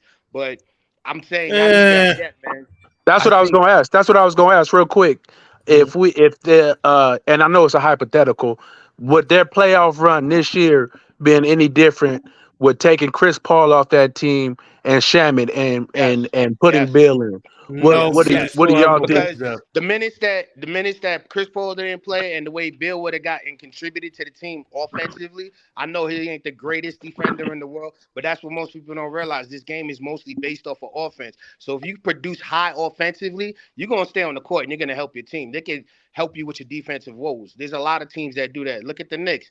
Freaking Randall defense ain't even number one, but Mitchell always helps him around the back. You know what I'm saying? So for me, I think you guys are exactly where you are, better offensively. It's just that bench, y'all still have that problem. I think you guys could actually make it to the Western Conference Finals if you strengthen your bench. I also think that you're real talk. You're also confusing playmaking. I think Devin Booker and especially KD. I think they're both good playmakers, but you need someone who like to table set, like what CP3 did, like essentially, find spots, find guys, get them in their spots and things like that. Like that's the difference between like a table setter and a nigga who initiates and like a play. That's advantage creating, right? Table setting is like getting into a set. Like I'm gonna need you like directing traffic kind of thing. Like those are like Lamar Jackson coming up with the ball. Exactly. And that's why I asked. I mean, and I get that aspect of it, KB. But what I'm saying is, I just think that the value that is lost everywhere else, like at this point of Chris Paul's career, like Beal is a better player than Chris Paul. Yeah, like, and I think by no question. And I think by a significant enough gap to where even if you're missing the best part of what Chris Paul can do now, just the lack of everything else at this point in his career, I think I'm getting more value out of Beal on that team than Chris Paul. No question. CP3 at this point of his career isn't giving you any defense, and it's better than. And Beal's defense is better than anything Chris Paul would give you moving forward as well. Much better. Yep. And then that offense too, man. He's gonna give you a good 17. Man, he's gonna do a lot. Chris Paul was limited because if you look at what we did with the stats last year, where he was from the mid range and everything, he wasn't even driving to the rack. Chris Paul wasn't even going to the rim anymore. And he was, and he would get to the center and he'd be wide open and he's looking to pass. Bill ain't gonna give you all those inconsistencies on offense, and that's gonna hurt their defense because now how do you stop KD and then slow down Booker and then worry about Bill who's just gonna eat? That's what I'm talking about. One of those three guys are gonna eat constantly. I think their offense is gonna and I think that Beal, I think Beal is an elite shooter. I know his percentages don't say it, but I think in this situation, real talk, he's the number one option on those other teams. Yeah, he didn't have John Wall setting him up anymore. I think Bradley Beal's going to shoot the ball very well on this. He's going to have a lot of open looks. He's going to have looks against lesser defenders, so I think he will shine. Just like Devin Booker did when KD came over. I think it's going to be one of those situations where Bill, if he gets the ball, theoretically, your third best defender on Bradley Beal. Right. And then also, if you got a pick and roll situation on that, come on, man, Bill gonna be gone. You think about it, you had Book at the top of the key, then you got your boy Aiden if he's still there setting the screen. You got KD on the wing, and then you got Bill cutting. Come on, man, that is so. And they're not even accounting. They're not even accounting that plus stat that I don't know who said it, Mars, but the way Bill finishes too, when you get him in that pick and roll, and they close out hard, he get a blow by. The boy is nasty. So y'all not a super team. Y'all are like that's what I mean. Y'all are like a facts. They're a super team without the depth. Now, Bill could finish. Percentage-wise, he was. That was a shock to me. I was like, what? I think he's like 39% from three or something like that. So he's pretty good. 37. My apologies. Thank you. No. He's at 42% on catch. But like, what's I gonna say? That he's a good like driver. I think out of all three of them, he's probably gonna be the best like slasher. Yeah. But that's like a low bar because D-Book and KD just don't get to the rim like that, especially KD now at his age. I think Devin Booker shows it definitely. He showed it in the playoffs. Yeah, he showed it in the offs. He can get to the rim, but even then, he wasn't even getting there that frequent. He was just like rising over guys and knocking down shots. He was just like he was at like a pinnacle of a shot making ability in the in between game. That it was 100%, 100%. Crazy. And him and but that's my issue there. See, you have three of those guys who could do that, but the fact that all three of these guys tend to have a lot of lower body injuries, unfortunately, because of KD. That affects their jump shot. Yeah. Yep. Bradley Beal as well. When it comes to him, he's been hurt a couple of times before, and he's been regressing as a driver recently. So even though he is your best driver, that is low key. It's not saying much. And it goes back to your. It's not. And it goes back to your point, KB. But we'll have to see. We'll have to see that point with their third best defender. Right. Exactly. And like I said, that's why I didn't want him there. That's why. Maybe that's why. Yeah, that's why I thought, we could have got somebody a little different, a different archetype type player that can provide that rim protection, athleticism that we're lacking. So that's why I was like, Bill, but no doubt they're a better team with him than especially for what they traded for. So yes. Tyson, would you be mad if y'all actually re-signed CP? I know y'all released him and all of that, but I'm just saying y'all re-signed him on a lower contract for like a 1-year deal type stuff. I was off CP. I was mad when he came, even though he helped that team, elevated that team. I can't deny that. But I'm off CP3 as an injury guy and all those things. No, every time we're in the playoffs, bro, he's down with an injury. So now we got to go to a campaign to run our offense. I said we need a way better backup point guard, or we need to move off of CP3. So I'm not a CP3 guy. I never have been. He's a great player. Don't get me wrong, but I just think he lacks in certain moments. I think you know what I'm saying. We can get into all that at a different time. But I was done with CP3 after last year. Actually, the year before that, I'm cool on CP3. Just too much injury problems. If you feel that way, then why don't y'all just go for Trey Jones, because of the way he can control the offense and keep the tempo at such a pace. Tyus? Trey Jones. No, I said Trey Jones. Trey Jones. The Spurs are not coming off. Yeah, they're not coming off. Yeah, the Spurs ain't coming off though. Okay, so then how about Tyus then off of Memphis? Memphis is not coming off. off. They're not going to pick them off because they don't have a backup point guard now. What's that? Well, because they need Tyus Jones for this season on the Grizzlies anyway. Because last season, they're not going to be there for like a quarter of the season. After he's about to get paid. He's about to get a nice check, and he probably going to be starting somewhere. So I don't think they're moving off of him for nothing light. So yeah, he probably not an option for us. But I would love Tyus Jones over there. Dom, you on camera, man? What? Yo, context. I just want to ask you a question. Nah, he wasn't looking. Do you still have your same? Do you still have your same opinions on DeMarcus Cousins? Have they changed even a little bit? I don't understand how DeMarcus Cousins isn't in the league. That's just so. Wait. I said that he should be in the. I said that. Hold on, Jay. Okay, who's the better player? J-Rob said that he was a top, and he was trolling. So I don't have DeMarcus Cousins as the top 3 center in the league. I was just joking around. That was J-Rob joking about. Okay. But I think DeMarcus Cousins. What were y'all niggas discussing? What are you talking I think it was a crazy string. It was a whole crazy.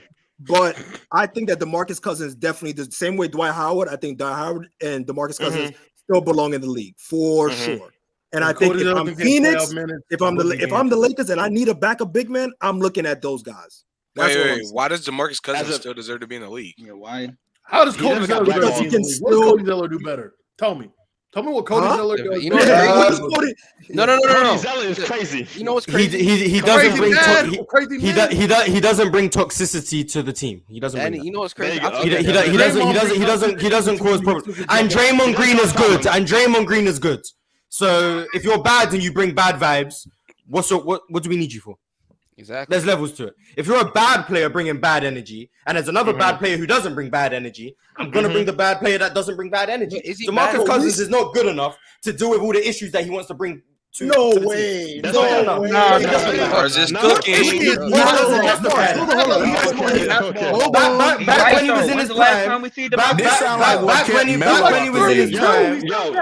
Back when Boogie was in his prime, you could deal with the fact that he was going to cause problems. You could deal with that because he was good. Now he can't defend anyone. He's not a good enough scorer. He can't jump, and he's still going to bring problems. What's the use? Yeah, I'm not gonna lie. Why would you want that on your team? Yeah, how good is DeMarcus He's in the Spanish league right now. DeMarcus can't score posts. He can't hit a mid. He can't hit a 3. What are we Bro, talking he's about? not like that. No, What team? There's a reason. I ain't gonna lie. What team needs that from their backup center though? What team needs that from their backup center? What is the backup? What is the backup? Cody, you know what's everything Mark just said? Like, What is he half getting? the league. Is DeMarcus Cousins not better than Cody Zeller? Yeah, he is. But he don't. That's the thing though. That's y'all. Do y'all know what Cody Zeller provides besides? What does he provide? I don't know why y'all saying That's the thing. Y'all looking at skill set. Y'all looking at the skill set. Y'all looking at the skill set. I'm talking about what he provides on a defensive end as a hustle player, all that extra shit. All the I know he's a low level role player, but you still gotta respect that he does a better job at his job than DeMarcus Cousins as a backup. I think niggas are dragging it because you've seen him go up against the best offensive player in the NBA and get destroyed. So niggas are like, oh, he's not that good. But like, I mean, like, I don't even think he's that crazy neither. But he's still a better defender than DeMarcus Cousins, bro. Like, what are we? DeMarcus Cousins is cheap defensively. Clears. The offense clears.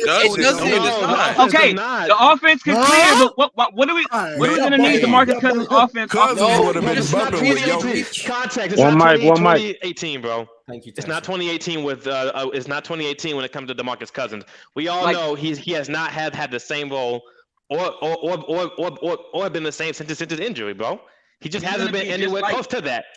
He's going to do it just like Montrezl Harrell. He's going to sit on the bench in the playoffs. He's not going to play because he can't move his feet. And his offense is not going to be good enough to be provided when the defense is trash. Exactly. The NBA is also not just the best players in the world. It's not like, oh, the NBA is just the top 450 players in the world. That's not how it works. That's fair. There's people in the NBA who are solely there just to bring good vibes in the locker room. There's people who are there just solely to make the star players on the team happy. Shout out to Fernando Antetokounmpo. The only reason he's there is because Giannis wants him there. That's fair. You can be better than someone at basketball and not be in the league. That happens all the time. Carmelo is better than Juan Toscano. Utah would have no reason to have Juan Toscano Melo on their team over Juan Toscano. He's better than Juan Toscano. Utah would have no reason to have Melo on their roster. So the reason why these players aren't in the league isn't just because they're worse than these guys. Yeah, I understand that. All facts, Mars. All facts. We all understand that. Ain't no more arguing. No. But y'all saying it like y'all holding DeMarcus Cousins to his past. He might be a completely different personality now. Like what has you gotta changed? say like he hasn't grown mentally. Like to say like he said that he was the third best big in the league right now. Yeah, that was crazy. We don't need that. Checks. What are we hearing right now? Context you cut, bro. I don't need someone who's playing in Puerto Rico to tell me that he thinks right now he's the third best big. But we're not saying you said that. We're speaking to his mentality. We're talking speaking to his mentality. If you put him on any team other than Denver or Philly, he thinks he's the best big on the team. And we it's the Cam Newton. It's the Cam Newton effect. I'm gonna say it clear as day. Bro was in the NBA last year.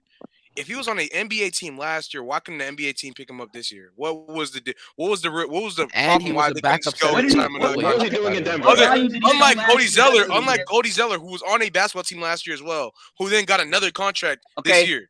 So what's the difference? What value did he show last year that he could provide to a team this year that they would need for the playoffs? He's agreeing with you, bro. That's what I'm agreeing with you. He's agreeing with you. He agree with you. That's for context. That was for context, dog. That wasn't for you. Inside post scoring, can shoot, can rebound. Like I don't understand. Do you think you're not context? Do you think in 2023 teams are going to be giving DeMarcus Cousins post touches? Not at all. No. I think that's a viable form of offense. To get the most value out of DeMarcus Cousins, you're going to have to run an offense through him. That's not going to work. That's a double-sided question, Mars. Because you're saying to get the most value out of DeMarcus Cousins, yes. To make him viable, yes. To make him viable, you're going to have to give him post touches. Right, but you're saying is it conducive to the team winning? It depends on the team. It depends on the team. Give me a team where I can hear that. I can hear it's dependent on the team. Give me a team where DeMarcus Cousins post touches is our answer for them. A top team is not going to meet DeMarcus. Okay. Let me ask you. So on Phoenix with that team that they just have currently. No. Let him finish. No. Let him finish. No, we're not gonna let him finish. We're not gonna let him finish. We're not gonna let him finish. You tried the heck out of you, bro. That's crazy. So you telling me You're taking Jacques Landale. Jacques Yes. Landale's offense. Hold on. Yes. Hold on. You're taking Go the ahead. pick and I'll roll answer your from- question. Hold on. Listen to what I'm saying. You're taking pick and roll from Jacques Landale and Devin Booker, right? Then DeMarcus Cousins post touches? Yes. Yes. Does Jock Landale think that he's the third best big in the league? No, yo, what is He does not. He gonna play his role. Hey, He gonna play his role. Context. Why are we giving? Why is D-Book giving DeMarcus Cousins the ball in the post anyway? That's not even how they. Why is he demanding it? No. They don't even give Ayton post touches. So you're telling me a pick and roll with Jacques Landale is more terrifying than a pick and roll with Boogie Cousins? You think a pick and roll and Boogie in 2023 is actually good? I'd rather give a post touch. Post up for Boogie. Yeah, but here context. Here's the problem. Context. That's what Phoenix. Jacques Landale. Right. Hold on. Context. We are not gonna run. Our offense is not gonna be pick and roll with Jacques Landale. That's the point. So you talking about a hypothetical that's not really gonna be. Because we had no other options. We have Bradley Beal, bro. DeMarcus Cousins taking. Hold on, DeMarcus Cousins taking the shots away from Bradley Beal, Kevin Durant, and trying to formulate an offense for DeMarcus Cousins to get touches when he's a liability on defense is not what Phoenix Suns are going to do. So why would you bring a player like DeMarcus Cousins in that's not going to be a plus on offense? That's not gonna be a plus on offense, and it's gonna be a horrible defensive liability, bro. Okay, one. You're telling me, all right, we're not talking about when they're all playing together. When DeMarcus is on, let's say the second unit, if DeMarcus Cousins is coming off the bench, right? Right. And let's say he's running pick and roll with Bradley Beal or Devin Booker. You're telling me, hold on. Y'all telling me, everybody collectively, y'all telling me, y'all feel more comfortable with Bradley Beal running pick and roll and pick and pops with Jacques Landale over DeMarcus Cousins? Yeah. Yes or no? Yes. Yes or no? No. Yes. No. You're telling me right now. I'd rather have I'm much more comfortable with Jock Landale gives me on the other side of the ball though. Right. No. You're but we're still on the offense. You're saying Boogie pick and roll. Wait. Can I ask a question? Ask your question. What's more valuable, that post up touch or his or DeMarcus Cousins' offense or Landale's defense? What's more valuable? Offense. Jacques Landale's defense is not. DeMarcus Landale's defense is not moving me like that. Like, what are you guys talking about? DeMarcus Cousins' offense clears Jacques Landale's defense. But we don't need offense. That's the problem. Phoenix are gonna say, you know what? We need more mid-range shot creation. So You're right. I didn't know, Mars. That's and a low percentage 3-point shooter. Just go with Dwight Howard instead of Boogie. Let's not be facetious. The thing about it is that DeMarcus is a 3-level scorer. He still can score in the post. That is still a fact. You guys are saying like he can't do that. He's a better. This is why. But hold on, context. You're looking at it one way. This is why players like the dude from Boston, Pritchard, they don't get a lot of minutes, bro. Yes, he's a good 3-point shooter. Yes, he's better than so and so at shooting threes. But he's only a 3-point shooter. He's not a 3-level scorer. That's what I'm saying. The Marcus Cousins 3-level scoring is just too not good enough for him to be on the floor defensively. You're talking about 3-level. Like he really nice like that. And can post up. That's 3 levels. That's 3 levels. Right, but you can say it's 3 levels. You can say it's 5 levels. It's not good enough to justify him on the floor, just like a Pritchard, just like other players. On the bench, you guys are comfortable with Jacques Landale running Bradley Beal and Jacques Landale. And when they double Bradley Beal, what happens? We have 4 other players on the court. That's what we're going to see. Why are you trying to make it seem like basketball is only going to be Bradley Beal and Jacques Landale? Exactly. It's 3 other players on the court. Who else fills out the offense? That's the point. Phoenix doesn't have the luxury to fill out a great roster. That's the point. If it's a pick and roll, they're not going to leave Landale open behind the rim, though. Jack Landale, he's going to play his role. That's the difference. DeMarcus Cousins is going to go in there thinking that he's the best center on that team. wanting some goddamn touches. You know what's crazy? When the last time hold on. The last time this nigga played, this nigga shot 39% from mid, bro, and 29% from long midi. 41%. Come on, bro. Thank you. The nigga as a he thinking. Wait, stop. He thinking DeMarcus Cousins is 20 at 6'11", 15 or something. Taking the offense over the defense was shooting 59% at the rim. That's bottom for his position, my nigga. That's the bottom percentile for his position. So he got no leg. Yo, I don't want to hear no three-level scoring for a nigga that can't score at 3 levels. I'm talking about the skill set. You're talking about skill set. Don't translate. We don't care about skill set. I'm talking about skill set. He has the ability to do that. He just gave you the numbers.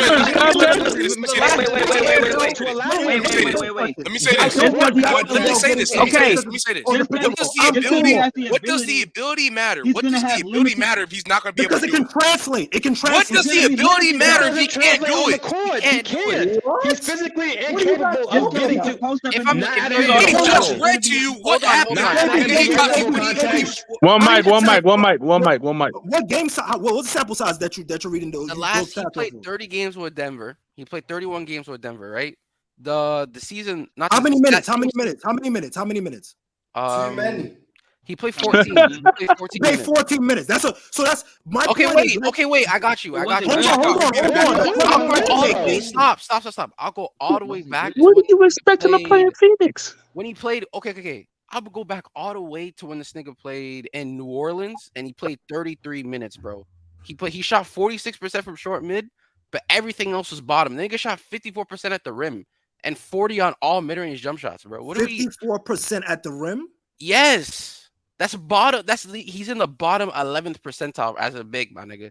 During that same season, bro, Aaron Baines was finishing better at the rim than that nigga, bro. Are we serious? Oh, wow. Are we serious, bro? The offense, you gotta remember, the offense with DeMarcus Cousins was different, though. That's it was different. It goes back to the same question. If someone is a 3-level scorer with this skill set and layers to his game, and it still doesn't produce, is it really 3 levels? Right, exactly. You need more offensive ability when you already have it. A and B, he's not getting as much value as you think. And C, he's terrible defensively. He's gonna be right, and he's terrible defensively. And wait, to Marcus' point, the nigga's not a good locker room guy. So you're gonna have to get this nigga. How do you guys know that? Like, how do you guys know? He said he's the 3rd best big in the league. He could be delusional. It has nothing to do with the locker room. That's not good. Being delusional is not good.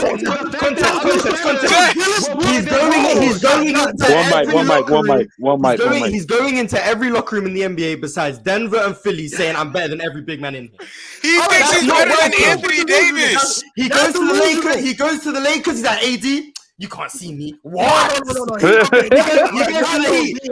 You can't see me. When DeMarcus was on the Lakers, AD was still clearly out.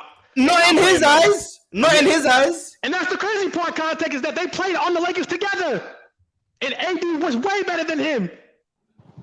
Yeah, but Context, let this go, bro. Let this go, bro. Come on. Yeah, I don't really want to talk about DeMarcus Cousins is on the bench right now saying he's better than AD is crazy. DeMarcus Cousins is better than Cody. That's crazy. He deserves it. Thinking that. Nah. Listen, individually, he's not better at basketball. Yeah, everybody that's second Cody Zeller, I heard you guys. Hey, Tex. Topic done. That's not even the point, though. That's really not the point, Context. I'm cooked. No, Tex, I got a question for you. You think you're the 3rd best person on the panel? What? Are you the 3rd best person? This man JJ is stupid. Yeah, that's a crazy question. Yeah, just answer the question. Answer the question. What are you talking about, bro? I don't. Context. Rank the panel right now from best to worst. Just be honest. You can rank yourself in that. Just be honest real quick. There's 9 people outside of myself.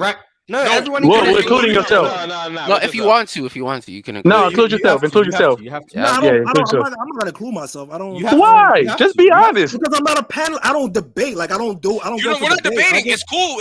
Just rank it. Rank every person up here. Go to Jay. Where did that question even come from? Yeah, I don't even understand. Like, what's the criteria? I don't even know what the criteria is. Just do it. Vibes. It's a vibe. Like I don't understand. Like just do it. Best to worst. We interested to know. Inquiring minds want to know. What you got? For the panelists, let me see. Right now. Everyone's name is up here, so you can see everyone's name. So I gotta go with Mars since he's the host of the show. I'm gonna go with Mars. That's biased. That's biased. I'm gonna go. Let me see. Hey, do not be humble. If you think you in the top 3, put yourself I'm in there. I'm gonna go. Real talk. Get the fuck out! No, just playing. Then I got Sex, Tyson. be humble. Do not be humble. Do not. Be I got humble. Tyson. Look how I messed up this whole algorithm. I got Tyson. I'm gonna go JJ. I'm gonna go with Low Jr. I'm gonna go with K. I'm gonna go with Dom, and I'm gonna go KB, and I'm gonna go myself last. Top 3, bro. He trying to be humble. He trying to be crazy. I'm top 3. I'll pick somebody right now if I was Scott. Did you even say me? KB is that bonnet, man. KB is that bonnet. He didn't even say He got the bonnet. I'll pick somebody go top 3 right I'm not even now. on the list. Oh shit! Oh, I forgot about Chris Buffalo. Chris, hold on. That's crazy, dog. That's crazy, dog. I messed up. I got cut. Starbit cut. You made Chris DeMarcus Cousins. That's what you did. You just Hey, Jax, I'm not gonna lie. I thought you was gonna say you was top 3 because I was gonna say you and DeMarcus Cousins in the same round, bro. Real talk. Oh, damn! He was trying to get that off. That's what he was trying to do. Hey, I'm DeMarcus Cousins then. I'm DeMarcus Cousins then. You got cooked by Chill, JJ. You cannot say. Oh, win. Yeah, you got cooked by Chill. Like you lost. Y'all know that ain't happened, bro. You lost to an old head. It's over. I know that ain't happened. It's over. Mars, go ahead. You rank the panelists. I want to see what the criteria is. That boy Chill. So I'm first. I'm first. I'll go Tyson at 2. Put some respect on the kid. I'm top 3. I gotta pick somebody for that shit. Yeah, you ain't top 3, buddy. You ain't top 3. I'll pick 3. Let's go. Okay, so Tyson at 2. I'll go KB at 3. I'll go Real Talk at 4. I'll go Context at 5. I'll go JJ at 6. I'll go Dom at 7. I'll go Chris at 8, and I'll go Low Jr. at 9. Bro, no, first of all, hold on. I got one thing to say. How you gonna say everybody's names up here and you call me Low Jr.? That is not my goddamn name. Anybody related to Low? Because when you in loss, I don't know if you got first name basis. I don't know if you got that. I'm gonna come in lost. I don't know if you got first name. That's crazy. But there you go. That's my top 9. That's my top 9. Okay. I need to read some super chats and then I need to rotate. So bear with me, guys. Hey, I'm about y'all. I got some stuff to take care of. Y'all have a good one, man. Appreciate y'all time. All right, Tyson. Salute. Eleanor said, "Dub, get ready to learn Chinese, buddy." #3Dub. Gonna learn Chinese. NLF said, "Book hate in 2023 is corny. No young star on those Suns team are doing anything either. Meanwhile, Tatum came onto a team with Kyrie, Hayward, Brown, etc." Cooked. Yeah, he did indeed cook. Jay said, "I don't see why teams would give up a lot for Ayton. 1, if you're a West contender, why help the Suns? And 2, Ayton is on a bad contract and his skills are overrated." I agree. I don't think DeAndre Ayton's trade value is very high. Pimp named Slickback said, "Stop proposing Toronto players in trades. Masai is just as stubborn as Pat Riley. He's not trading anyone. Let's just be honest at this point." You guys think Toronto aren't making any trades? Also cooked. I think they're gonna try to trade Siakam to the Warriors. No, I think they're gonna try to trade OG. Get that nigga away. They're gonna try to run it back one more time. And nigga, what do you mean? He's gonna be on your team. I don't want Tatum's him on still my team, better. bro. Siakam's on your team, bro. Why would that hurt your team? Mars and KB, I need you to answer that question. Why would It's not my team. It's not my team. Defensively, it'll be cool, but it still doesn't answer problems that we have. We need size, dog. And he does bring size, and defensively he's fine. But like the rim finishing is cool. The in between games, meh. He has tunnel vision, and I feel like he's low key in between games, man. Yeah, I'm not gonna lie. The nigga's like a Jeremy Grant plus, bro. Like that, I don't. It's nothing too crazy. Who? Jeremy Grant's a better, like Jeremy Grant, but like a little bit better than Jeremy Grant. A little bit better than Jeremy Grant. I'm not high on the offensive end. KB might be moving out my top Pascal, I just don't think I think he's a good player. I think he's a good player. I just don't think he's good for what the Warriors are trying to do. I just don't think that's. I'm just gonna keep it a bean and stack 1,000 with you, bro. That man, Siakam on the Warriors would literally be insane, bro. So nah, I think KP's a better fit. I think Siakam's a good player. Though. Think about the DHOs y'all be running. Think about the DHOs y'all already run. The DHOs, the dribble hand. No, I said dribble hand twice. What the heck? The stuff that y'all run with Draymond in general, and then put Siakam in that same situation. And what happens? I don't think he'll be as good of a table setter as you think. Siakam's not as good of a screen setter as Draymond. Yeah, but I do have some more super chats. Draymond can still set those screens. It don't matter. All Purpose Media said Kyle Kuzma opted out. What's the best landing spot for him? On Mars team. What, in Houston? Pacers. Yeah, he's better than Jabari Smith. I'll be honest, he is better. Maybe the Pacers. Tell the world he's coming the Pacers home. might actually offer him some money. He's coming back to LA, baby. Yo, he's coming back to LA. I don't think he's what we're talking about right now. It's actually a good fit for him, low key. That'll be a good fit for him. Oh, Dub's in the chat. Hello, Dub. The Pacers? Yes, sir, Dub. Yo, free my man Dub. He did nothing wrong. Free Dub in the chat. We need Dub, bro. Dub ain't did nothing, man. Yeah, free Dub, man.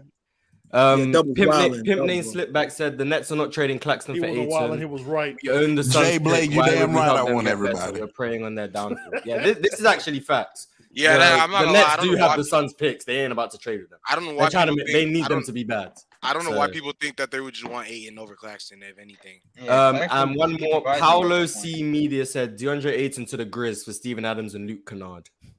Grizz ain't doing that. They lose defensive value. They lose defensive value and rebound. A little bit more value than what Ayton does. Wait. You said they lose rebounding? Yeah, Steven Adams is one of the better rebounders in the league. Oh, yeah, he's one of the better. Top offensive rebounder. Yeah. Okay. When he's on the floor, they're like literally a top 3 offensive rebounder. Do you guys have any final words? The people who came up. So go to Dom. Dom came up after. Dom came up after. He can stay up. But go to Big Storm, Low Junior. Christopher D. You guys have any final words? Hey, Mars, go ahead and just let these boys know, bro. They don't want to get cooked by me, bro. It's actually getting nasty. I don't know. Anyways, text, bro. You really DeMarcus Cousins on this panel right now, bro. I don't know. You just keep talking about this man DeMarcus Cousins like he got wow, bro. You got cooked by you got cooked by man with gray hair. Don't ever say I got cooked by Chill again. He goes in the comments, I saw you text you over here. Keep cooking Chill. I know you guys are trying to start a new debate so you can stay up here, but that's what you guys can get out. Where's DeMarcus Cousins? Orlando in the playoffs. In the NBA, bro. Orlando in the playoffs. Yeah, goodbye. Yeah, salute context. Let's bring up Khalil. Let's bring up Mad Max, and let's bring up LeBron James Super. What's going on, fellas? Hold up. We already know. I'm telling you right now, I'd be number 1 in that list. Number 1. What list? For what? What list? Number 1. We LeBron was a better defender than AD. Jalen, go ahead. Jalen, rank everyone up here. 1 through 8. Rank everyone up. 1 through 8. Me and myself, number 1, no doubt. That's clear. Go, James. LeBron. You gotta go, James. Stop. All right. I got love for Mars. I'm putting Mars at number 2. At 3, we're gonna go with at 3. I'm gonna go with Chris. I'm gonna go with Chris at 3. Chris at 3. I'm gonna go real top 4. Pick DeMarcus Cousins. Yeah, I'm gonna go 4 real talk, 5 Khalil. I'm gonna go Mad Max 6. I haven't been Dom and KB getting no love. Yeah. This is crazy. Hey man, they gonna get familiar with my game. I did get more familiar with Dom, but KB just be saying something sometimes. I say rolling with it. I don't know what I said. KB just be chatting. I'm gonna get somebody right now. Wait. I just want to know. Wait. No, to me, I'm not saying KB. To me, I've never seen him have like your own opinion. It's always like tailing off somebody. That's all. I just never seen Jalen, this is literally ironic. Wait, time out. KB, fight back. One mic. He's a role player. It's over, man. Jalen, I don't know why you came back, bro. You was trying to get fried by me too, bro. You already know what it is, and you know I'm better than you on on the sometimes so if you won, that means I'm wrong. Hey, Hey, by the way, PC, bro, bring back Sunday and Wednesday shows, man. We need to play your short shows back, man. Yo, Sunday shows are fire, man. Hey man, guys, back, it's okay to get cooked. It's all good. It happens. Bro, Jalen, you get cooked. Jalen, you ran away for 2 weeks because you was getting cooked. I was on vacation in Europe. No, you ran to Europe because you was getting cooked. They said we were trying to send you to China. We were trying to send you to China. We were trying to send you to China. We were trying to send you to China, and you got sent to Europe. I was literally you trying to send you to China, you got sent to Europe. I'll be quiet. Both of my kids. I'll be quiet. Max, I don't know what you talking about. You get chefed every week, bro. Oh, that's crazy. I was stepping on Max yesterday, bro. I'm trying to get both of them up in these power rankings. We do that, man. We do that, boy. Max like some rotisserie chicken over here, man. I don't know why you talking about. Jalen see LeBron in France. Go to JJ. I don't even like the debate because I just beat you so bad. You come with the most casual point. Man, everyone up here just got beat from somewhere. I want to say, what's the hot topic? What did LeBron say to start the race, KB? Wait, JJ, so I wanted to ask you, do you still have what did he say to start the race? Top 15? I don't even know. You said what? No, I said, JJ, do you still have Tatum at the top 15? Or is that just a short? Oh, you being nasty, bro. I told you this already. You a troll, I know, but you gotta be trolling. Why do you keep thinking I'm trolling? You're literally trolling, bro. You're trolling, bro. You're trolling, bro. Wait, what? Now, please. Tatum is a guaranteed top 10 player for sure. No. Tell me 15 again. No, JJ, tell me your 15 again. I want to hear. Tell me 15. Everybody got to say 15. Fuck it. Yes, please. Are you ready? Yes, I am. I have a list. Okay. Are y'all ready? Yes. Nikola Jokic, Giannis, Luka, Embiid, KD, Steph. Huh? I like it. Wait, no, let him go. Ja. Wait, hold on. 10. He's at 10. Donovan Mitchell, Jaylen Brown. 11. Jaylen Brown. No. Tyrese, AD. Okay. Tyrese who? Tyrese Halliburton. Yo! Look at your face right now. I can't believe that. You don't believe that, JJ. You don't believe that. Jaylen Brown's so crazy. You literally don't believe that. Jaylen Brown's crazy. JJ, I can see him. Why is Jaylen Brown crazy? You don't believe what you're saying. You don't believe what you're saying. Tyrese Halliburton is not better than Jason Tatum. That nigga's not top 35. JJ, I tried to say Embiid over Curry. Halliburton is not top 35. It wasn't in order. It wasn't. I know, but Ja Morant. People just trying to go viral nowadays. Yeah, I swear. How? I said it. People just trying to go viral nowadays. Chrissy, have I listened to the last 2 weeks? Can you wait? Yes. No. I don't want any. Hold on. Explain to me why he's better than his teammate. I mean, Jaylen Brown is better than Jason Tatum. Explain why he's better. Okay, this all stems back from last year, anyways. Either way, Jaylen Brown. Said what? This all stems back from last year to now. Either way, Jaylen Brown as a player is a better scorer, in my opinion, a better defender. Lied. And he can. Nope. Lied. Let him go. Wait, stop. What is he better defensively at? I'm not even gonna get to the offense part. What is he better defensively at? On ball defense and being in the lanes. I don't. What passing lanes did Jaylen Brown read? Tell me. What did he do specific? I'll even in this Miami series that you just saw. What did he do defensively? Bro, this is what y'all trying to do. This is what no, y'all okay, then we'll go to. Y'all trying to use the Miami series. All right, talk to me about his entire playoff from last year. Okay. What did he do the series prior to that in New York? Not New York. Who did they play? Philly. What did they do? What did Jaylen Brown do? The only 2 games he was bad. Not even 2 games. It was only 1 game. It was that last game where he was bad in. Defensively, what was he doing? He was good. Defensively, who was his matchup defensively? What was Tobias Harris or James Harden? I think it was James Harden. Was he not the same? Was Jaylen Brown not the same nigga helping off the strong side and left James Harden open for 3 in like a critical moment defensively? The nigga has so many. James Harden not go the next game and start missing every single shot that he was leaving open. That has nothing. You know, he literally lost the game. Stop. Please, no one else speak. That has nothing else to do with what we're talking about right now. You're bringing up James Harden. What do you mean? Jaylen Brown's you can Jaylen Brown defensively on ball is cool. Why do you leave him open? He didn't think he was gonna make that shot. What do you do to this game? Not make those shots. And that's fine, but I'm not talking about what James Harden did offensively. I'm talking about but that's what you're saying. You're saying he let them open in a critical moment. Whether or not he let them open in a critical moment, whether or not he let them open in a critical moment, the next game he did the same thing. And what happened in those same moments? He missed every single shot.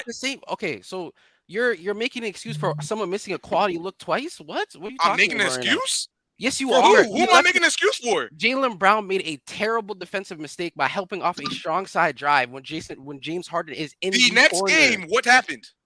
What happened the next game? Yes, they lost, bro. And James Harden played bad. Like, what do you want me to say? But Jaylen Brown defensively wasn't moving the needle, bro. Like, On ball, he's cool. I think he's a solid on ball defender. Even a little shaky sometimes. I'm not gonna lie, the nigga couldn't guard Caleb Martin. But listen, off ball, the nigga is not that good. He's a bad screen navigator. He has bad awareness. His motor off ball is bad as well too. On ball, he has a solid motor, but he makes dumb mistakes all the time.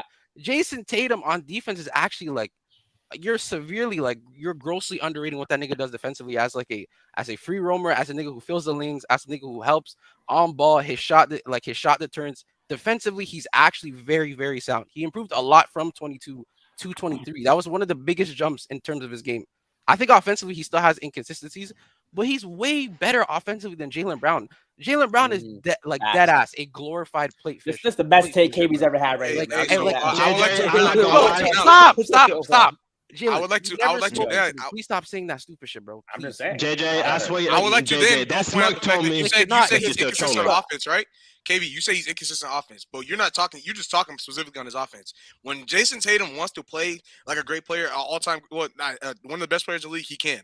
But then when he goes out and plays like a bottom 5 player in the league out of nowhere, and then he's not providing you nothing on defense or offense, y'all don't want to talk about that, right? Y'all never plays like providing you anything on defense. Like a bottom 5. He literally plays like a butt every other game. He did it for 3 quarters. That guy is lying. He does not a bottom 5 player. He has bad games where he might shoot like 4 for 16, might not be aggressive, but doesn't mean he's some like terrible below average. That's not he's not aggressive. Bro, every star player you're shooting your team out the game. Stop. No, So what is Jaylen Brown doing? And that's more consistent offensively. What is he doing? What? Scoring basketball, being able to create off-ball looks for his team because he actually has the gravity off-ball for them to actually follow him. Yes, Jaylen Brown to me. What? Jaylen Brown still dribbles with his head down. Jaylen Brown's not much of a. I never brought up his dribbling.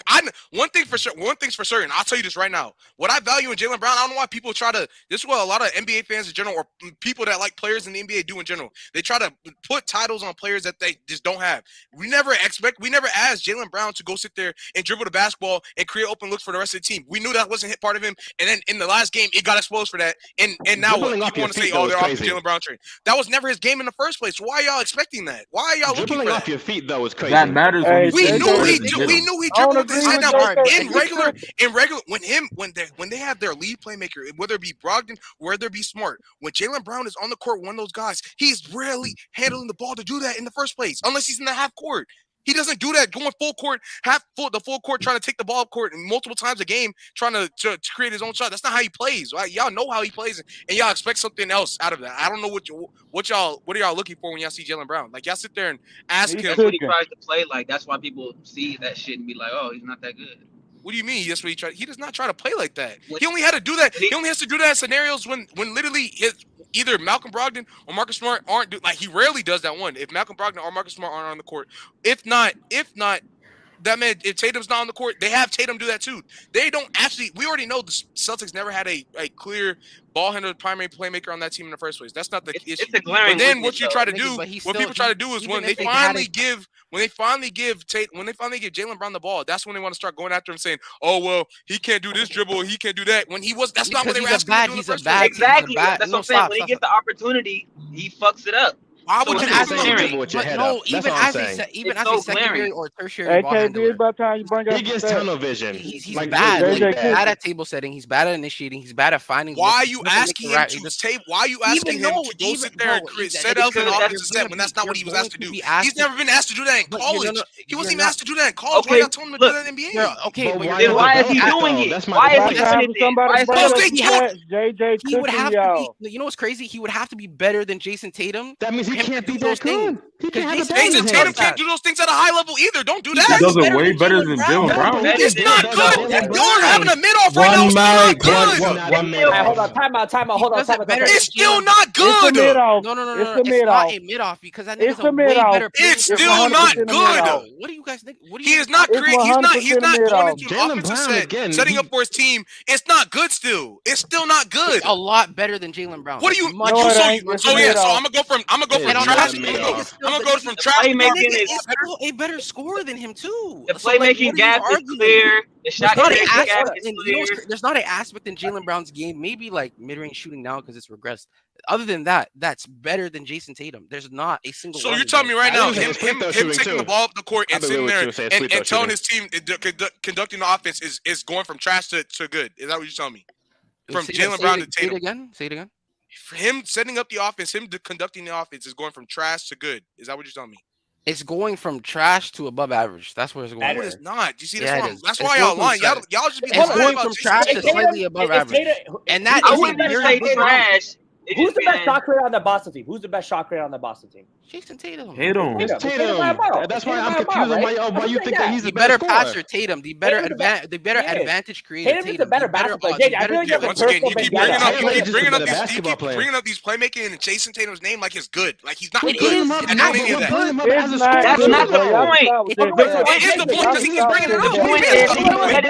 You're trying to find other things he's good at, and he's not good at any of those things. You think that Tatum? You think nobody on that team is good at creating? So Jason Tatum looks a lot better because nobody. I think Malcolm Brogdon and Marcus Smart are the best creators on that basketball team. Marcus Smart? No, stop. It's Jason Tatum. The problem is he's saying it's a mid-off. It's a mid-off.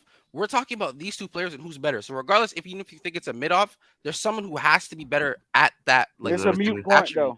It's a mute point. If they both if one nigga in a half-court offensive setting is bringing actual I think Tatum better, but actual playmaking, actual advantage creation. If he's bringing those things, that's a big thing because that revolves around your offense, especially the Celtics. The nigga Jaylen Brown, who has the best talent in the NBA for a team, goes for 27 on a secondary option on +1 with that kind of spacing. And the nigga who's creating for him is giving him quality looks, and he still can't convert at the clip at which you're saying he's better than Jason Tatum at, because he's not. The nigga's 27 on +1 as a secondary. Yeah, there you go. With all the spacing he needs, just as much shooting and less defensive attention. What I'm saying, hold on. I ain't gonna lie. I don't understand, bro. Niggas just be chatting. Sorry, bro. That just gets it's the wrong conversation. The conversation should be Devin Booker and JJ. I don't agree with JJ. But for the sake of debate, if we talk about debate, he cooked all y'all. Same with context. Y'all need to stop trying to jump folks if y'all can't jump them right. That's all I gotta say. I don't know what that means. What you gotta say? Nobody got jumped.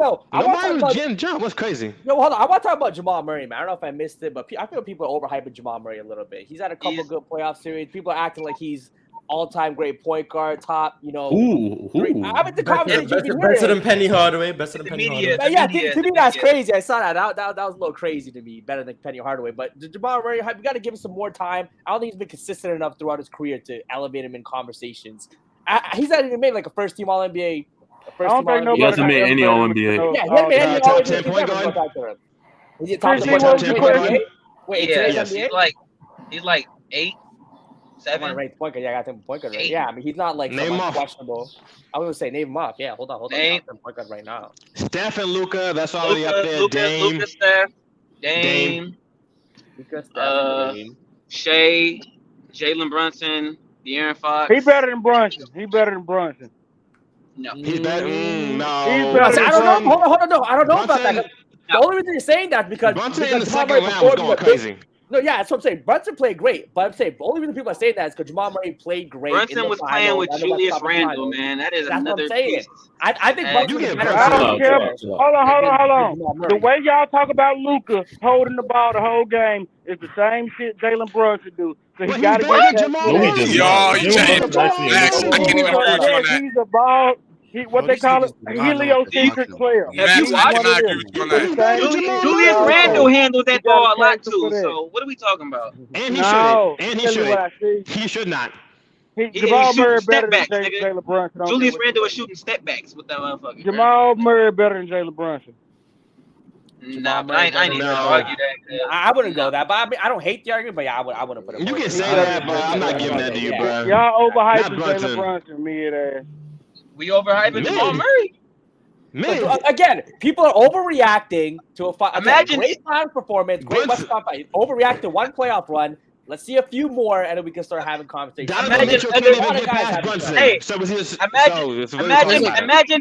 Imagine any 3-level scoring point guard with Jokic. It's going to be a similar result. You know what? Playing with Jokic definitely Hold helps. on, but no, because let's not act like Jamal Murray want ISO and make a tough shot all playoffs. So y'all keep he's making tough shots, but he was not ISO with like it was like y'all keep giving him the Jokic. He can't ISO. He was out there knocking down them shots. He was out there pulling up and the nigga hit one crazy 3 on LeBron. Bro, he's doing that off a lot of screens and off a lot of handoffs. He's doing it off VHLs with Jokic, bro. He's not out here. One mic. Who is arguing that Jamal Murray is overrated? Jalen. Oh, I think Jamal Murray is overrated. Yeah, people call him like a top 5 point guard in the league. Yeah, he's not. I just don't like how the media talk about it. I won't say he's overrated. Okay, I'm gonna name point guards, and I just need people to tell me if Jamal Murray is better or worse than them. Stephen Curry. Worse. Luka Doncic. Worse. Move. Damian Lillard. Worse. Shai Gilgeous-Alexander. Worse. Kyrie Irving. Worse. Ja Morant. Worse. I'm not a big Ja Morant guy. That's a conversation. No, that is not a combo. That is not a combo. It's just a different skill set, but he's worse than him, bro. What? That's a combo? That's not a combo at all, bro. That's a conversation. That's a conversation. How is it a conversation? It's only a conversation because he had a gun, man. It's only a conversation. Let Jalen explain. Jalen, what would the argument for Jamal Murray over Ja Morant be? Basketball-wise. I think Jamal Murray is a better passer, playmaker, better shooter. Oh, yeah, you lied. You already lied. He's a better passer, playmaker, shooter. Ja Morant has a little bit of that Allen Iverson-esque kind of hype to him where, he's great to watch. He's exciting basketball player to watch. Wait. Can I stop you right there? Wait, can I? Let him finish. He's definitely a worse three-point shooter than Jamal Murray. Worse mid-range shooter than Jamal Murray. He's a better finisher at the rim. But the other two aspects, Jamal Murray is better. I don't think he's a better finisher at the rim. Ja Morant is going to average a lot more turnovers, more reckless with the ball, has a little more of that Russell Westbrook in him than Jamal Murray. Jamal Murray never plays like that, so I'm taking Jamal Murray over Ja. All right, let me go. Let me go. That's literally a lie. But okay, hold up. I want you to tell me how. What Jamal Murray does better playmaking wise and passing wise than Ja Morant. Better playmaker. He'll make the right pass. I think Ja Morant forces up shots. I think Ja Morant forces up a lot of. Ja Morant will make the right. Ja Morant will make the right pass too. Ja Morant will force up a shot. Jalen, are you trying to argue that? I think Ja Morant will force up a shot. Is he the one overrated? Yes, I'll say this. Ja Morant will force up a shot. He's a better playmaker than Ja Morant. Ja Morant will force up a shot over a double team. While Jamal Murray will make the right pass. Do you think some of that attributes to the... Wait. Hold up. When have we ever said Jamal Murray was like a passer? Like, I haven't think that's something that we've been like saying. Like, he's like this great good passer. Something about Ja Morant. That's something to say about Ja Morant. God, bro. Hey, wait, so playmaking, I got it. This man just said that Jamal Murray is a better playmaker. Ja Morant. Jalen, can I ask you a question? Maybe playmaking, passing might have got. Go ahead. Is Jamal Murray better than Allen Iverson? Is Jamal Murray better than Allen Iverson as a basketball player? No, right now, no. Please say no. No. Okay. No. Yeah. No. Okay. No. Why did it take you that long? I don't know. Wait, you talk too hard about that. Hey, you know why? You fucked up. Everything. A lot of things you said about Ja Morant applies to Iverson too. But you can't compare two different players and think it don't work that way. He's using his own logic. The knock he gave on Ja Morant was that he was like Allen Iverson. Yes, that's why I asked. No, to me, the Allen Iverson thing, it's a longevity. Allen Iverson still did in the league longer. Okay, no, he's talking about Who peaked higher, Jalen? Like, if I told you could have 2023 Jamal Murray or Allen Iverson's best ever season, pick it wherever you want. I'll say this. I'll say this. In the playoffs, there could be a conversation that Jamal Murray might have peaked Allen Iverson in the playoffs. What? I ain't gonna lie. Jamal Murray might have picked Jalen, please walk it back. Hold on. You guys want to? Everyone can bring up the 2001 run. Finals, all that, whatever. I'm trying to help you, dog. No, I'm for real. Jamal Murray, this playoff run might have been better than Allen Iverson during that 2001 run. People keep forgetting. Allen Iverson had a lot of Clarity D. You sound stuff. Allen Iverson had a lot of overrated.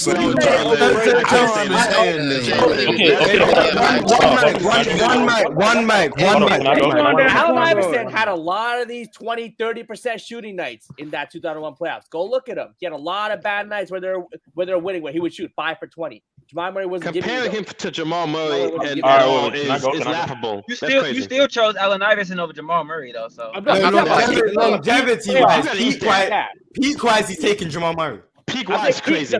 Playoff peak.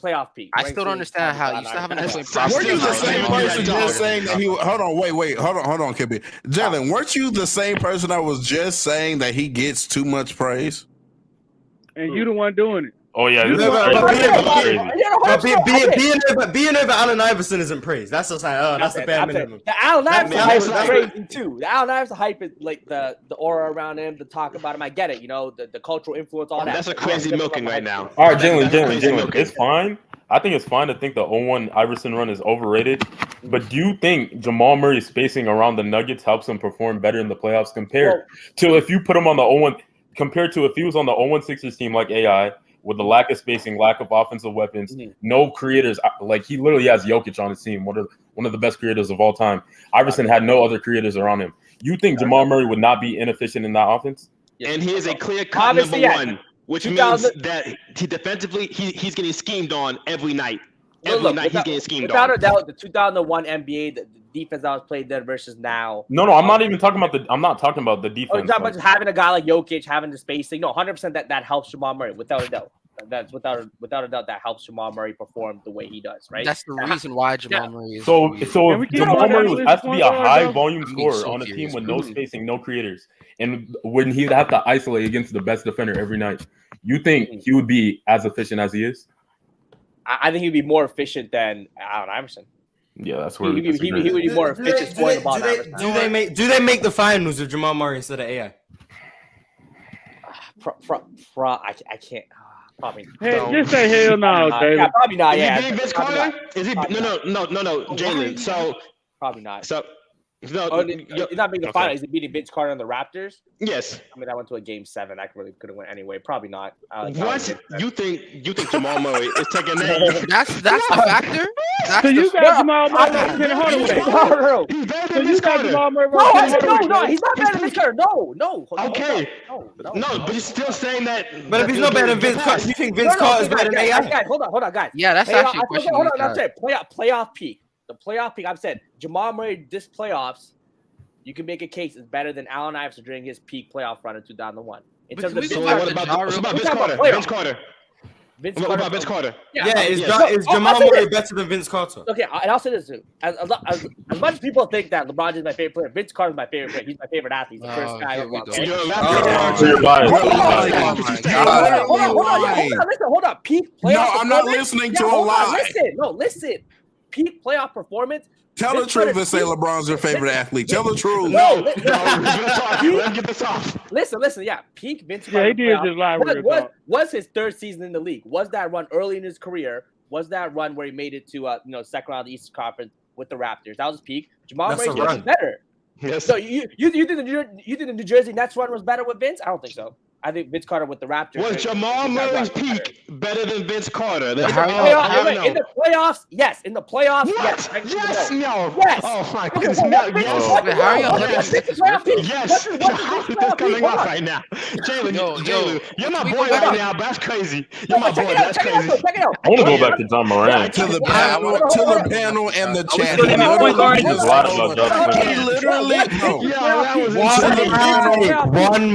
One mic. You got Jalen. Jalen, wait, because you've been talking. You literally just admitted to us that you will willingly lie because you just told us that LeBron isn't your favorite. I stopped listening to what you said after you lied to me the first time. And so I didn't, bro, whatever explanation that you're trying to come up with on the spot because what you're saying right now probably doesn't even make sense to you. Hold on. I stopped listening when you lied for no reason. Why are you lying? Forget that. What's Vince's playoff peak? What is Vince's playoff peak? I want to know. What is Vince's playoff peak? Jalen, let's move away from Vince. Let's go back. No, go back to Ja. Go back to Ja. Yeah, let me get this. Hold on, because he lied. At mid-range shooting, I think. Let me see. Jamal Murray's at 41% on the year. Start with stats, KB. He said he was a better mid-range shooter. Did he not say?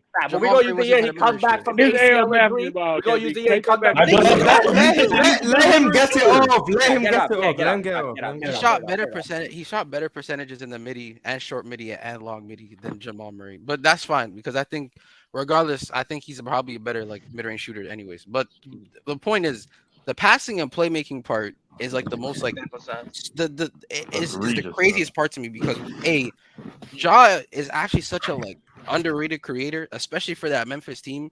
The nigga like he creates so much quality looks for them niggas because of his rim pressure alone. And if you gave that to what Nikola Jokic already has, that offense becomes crazy because you unlock more rim pressure with spacing, and B, he gets to get downhill wherever he wants, and C, he can move off ball probably just as well as Jamal Murray, and he's also a lofter at the one spot. So Jamal Murray is feeding off of like this generational offense from Nikola Jokic, and niggas are acting like as if he's a transcendent shot creator or some shit, bro. You can literally go look at the on and off when Jamal Murray has to lead his own lineups. I got next. See what the offense looks like. Those lineups in the regular season. Okay, to be fair, though. There's some sort of Michael Malone tax. He's putting out bench units. I ain't gonna lie. That's kind of. I do agree, but even in the playoffs where they cut the rotation, he had to actually play with guys who were like viable. He still wasn't that good, especially like, to the degree when he was beside Nikola Jokic. You don't claim if you got next. So no, Jamal Murray is not a better player than Ja Morant. He's not a number one caliber option. Just start going. Jamal Murray is not the same type of playmaker, advantage creator, passer, and/or slasher or finisher than Ja Morant. He's a better perimeter creator. And I think Ja Morant actually the same thing that you're talking about, the tunnel vision and the bad passing. Jamal Murray does the same thing. Like I watched him in the Miami series get trapped in pick and rolls and miss Nikola Jokic, a 7-footer, on a short dump off pass just to give up the ball to create the advantage. I watched this nigga countlessly see Caleb Martin and Bam double him with Nikola Jokic going like this, and the nigga's just like still dribbling on the hash mark, bro. I can't. The nigga has so hold on, KB. And you also seen him. Seen him get double and extend the double team, bring the double team out, and make a play out of that. You seen him do that? Ja can do that. Ja can do that. Wait, you saw Ja Morant turn the ball over. Ja Morant can do the same thing. Ja only gets turnovers when he tries hard passes, though. He doesn't just miss look, you know what's crazy? Look who he's Look, you niggas are forgetting. Look who Jamal Murray is deferring to. The best player in the world. Ja Morant is deferring to Dylan Brooks. Look. I want to go back to the point. I want to go back to the point where you said, even though I don't disagree with you on Ja Morant being a clearly better finisher, at the end of the day, right? You think what I took from what you said is that you're saying if Ja Morant was in there in that offense instead of Jamal Murray, that would be, in your opinion, better, right? No way. Is that what you're saying, KB? No way. Wait. I think you lose perimeter shooting aspect, but like the slashing and finishing is crazy, bro. Like Jamal Murray better finish. Okay, so I would not be just as good or slightly better. That's what I think. So I would like to then go proceed to say that what you're doing, I think, in my opinion, I think you are underrating Jamal Murray's ability to drive to the rim and create to get towards the right basketball. Now, I'm not talking about the playmaking aspect because I feel like you was on the right track until you started talking about breaking down Jamal Murray's game and what he's able to do offensively for himself, and instead of actually just still doubling down on what you said about his playmaking issues. Jamal Murray, as a offensive player in general, he's able to score at all three levels. In my opinion, at a very high level. And finishing around the rim is nowhere near. It's not going to be around Ja, but at the same time, Ja is one of the better, probably the third best finisher at the point guard position. No, I gotta think about that. He's one of just the one of the best he's one of the finishers in the he's one of the best finishers in the league. man. He's one of the best finishers. That's what I'm trying to say. From an effectiveness standpoint, He's like top 6. He's not as good as a finisher. You get what I'm saying, Marcel. Either way, either way. Pretty to watch. Either way. From what I'm trying to get at is Jamal Murray can still do a lot of the stuff to get downhill. He can still finish the rim at a very high level, in my opinion, for compared to what Ja Morant could do. That's kind of crazy. You think you can put up the same? You think you can put up that same? Yeah, the looks is important because he's getting like ample spacing with obviously running with Jokic. I mean, but Ja Morant would get that same ample spacing, so it's like if he ran with Memphis spacing. He wouldn't get He's Memphis. talking about Memphis. He's talking about Memphis. In Memphis, Ja has to deal with like the spacing. I mean, but Dylan Brooks is getting gapped off. I mean, but then you're talking about Ja's deficiencies as a shooter. I mean, if he was a better shooter, that wouldn't be a problem. But the thing is, KB, this is the problem. This is the problem that we're having with these conversations with Jamal Murray.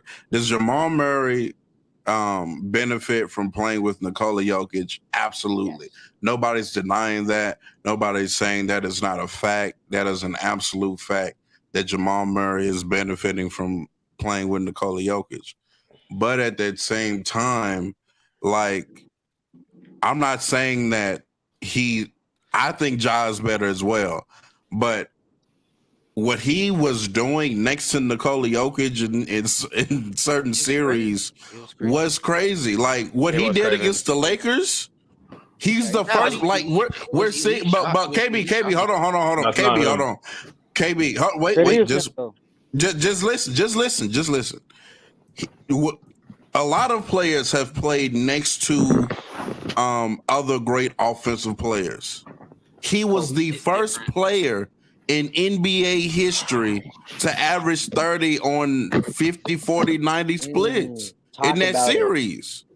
So like he did play amazing in that series. He scored 23 and a quarter and won the game. No, but I'm not. The thing is, I think Jamal He Murray went in the closeout game and scored like 30 in the first half. A lot of those weren't just. That wasn't just. A lot of that was ISO. That wasn't just off dribble handoffs. He was cooking. Bro, he's hitting 20. Hold on. This is where he's hitting 26-foot step backs over AD in the fourth, banging them. But look. Ja was cutting y'all ass up too, though. So if he had Jokic by his side, he had more shooting. The thing is, y'all, like that's what I'm saying. He's able to. He had a bad hand. He had a bad hand after the second game. Able to do these things, I'm telling you, well. If you go ahead, bro. If you have Jokic's if Ja has Jokic's gravity, they're gonna have to commit to one or the other coming off that screen or off them. You don't have to commit to Ja. You don't have to commit. Bro, if you let Ja go downhill off a Jokic screen, it's literally over for you, especially with the Nuggets facing around him. No, it's not. You just bag up. But this is my point. If Ja's able to get and get boomed on, what you talking about? And that's why he's one of the worst finishers in the league. Because he tried to dunk everything. No, man. You just being. That's why the worst finisher in the league. Mars is wilding in the chat. Because he tried to dunk everything. Ain't no I'm tapped out. I ain't mean to say words. That's some narrative shit, bro. That's some narrative shit. That's crazy, bro. Ja Morant is still a top narrative shit. Probably a top 3, top 5 finisher in the league at the rim. Without a doubt, Ja Morant is top 3, top 5 in the league. Point guard. For a guard. For a point guard. Yeah, I was about to say. For a point guard. Shea, Aaron Fox, and someone else is better. You could argue Kyrie. I mean, Jamal Murray. Lucas 6'8". I don't know if you really want to count. Nah, Lucas. Jalen. Wait, hold on, Jalen. Do you think Jamal Murray's better than Kyrie? Okay, no, he's not a better basketball player than Kyrie. Hold on, I said Jamal Murray's playoff peak. That's talking about. In terms of overall player. We were talking. So 20 game sample size. 20 games. Exactly. I'm talking his playoff peak. That's what we're talking about. Allen Iverson, Vince Carter's playoff peak. That was the question. I'm saying he's better in terms of overall. You still think? I want Jamal Murray to do 20 games is crazy. You still think Jamal Murray is better than Ja? He thinks he's better than Brunson. I think Jamal Murray is a better basketball player than Ja Morant. But I'm not high on Ja Morant personally. Is Jamal Murray better? I just said it was a conversation, but I still think Ja. I wanted to continue going through the list, and then you got sidetracked by Ja Morant. Go, keep going. Go. Is Jamal Murray better than De'Aaron Fox? No, De'Aaron Fox is better. De'Aaron Fox is better than Ja Morant. If I said that. Is Jamal Murray better than Trae Young? No. Jamal Murray is not better than Trae Young, and Trae Young is better than Ja Morant. I've always said that. Is Jamal Murray better than James Harden? No. James Harden is better than Jamal Murray. And nigga, just answer the question, bro. Yeah, I'm not asking about Jamal Murray. You don't need to be telling me that these people are better than Jamal Murray. I'll let him know. I'll let the world know. He trying not to get caught. Hold him. Let him go. Oh man. Let's see what other point. What other point guards have I not named? Yeah, is Jamal Murray better than Jalen Brunson?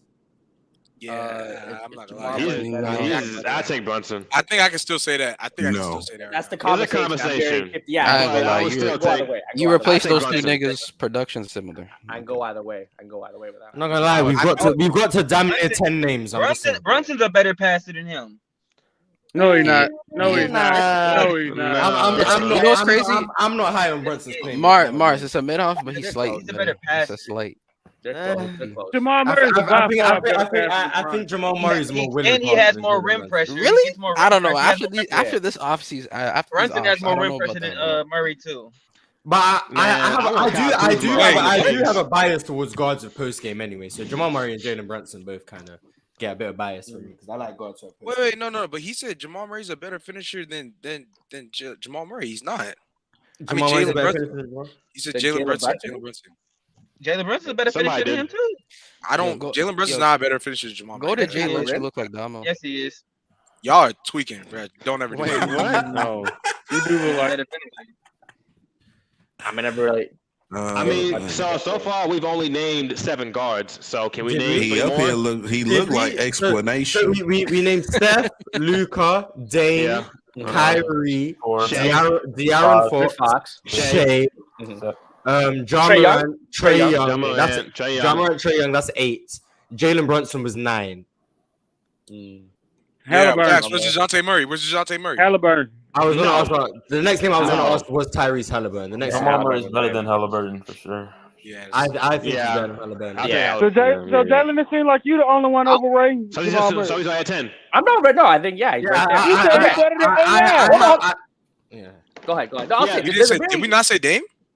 No, so Jalen. So when you have Jamal Murray in the league right now, is he in your top 5? Because you no, like I said, there's a very clear difference. It's similar to Jimmy Butler in sense of playoff Jamal Murray performances versus him in the regular season are two. Why can't you just combine the two? Jimmy offers more than what Jamal Murray, got better in the playoffs, and that was like scoring. No, for sure. I think Jimmy's a better basketball player than Jamal Murray in the regular season, for sure. I just think with Jamal Murray, the competition with the playoffs. Now, in terms of as a player as a whole, where the regular season does matter when you look at these top 10, I think Jamal Murray would fall anywhere between the 9 to 12 type of range, 8 to 12. Where would AI fall? Where would AI fall?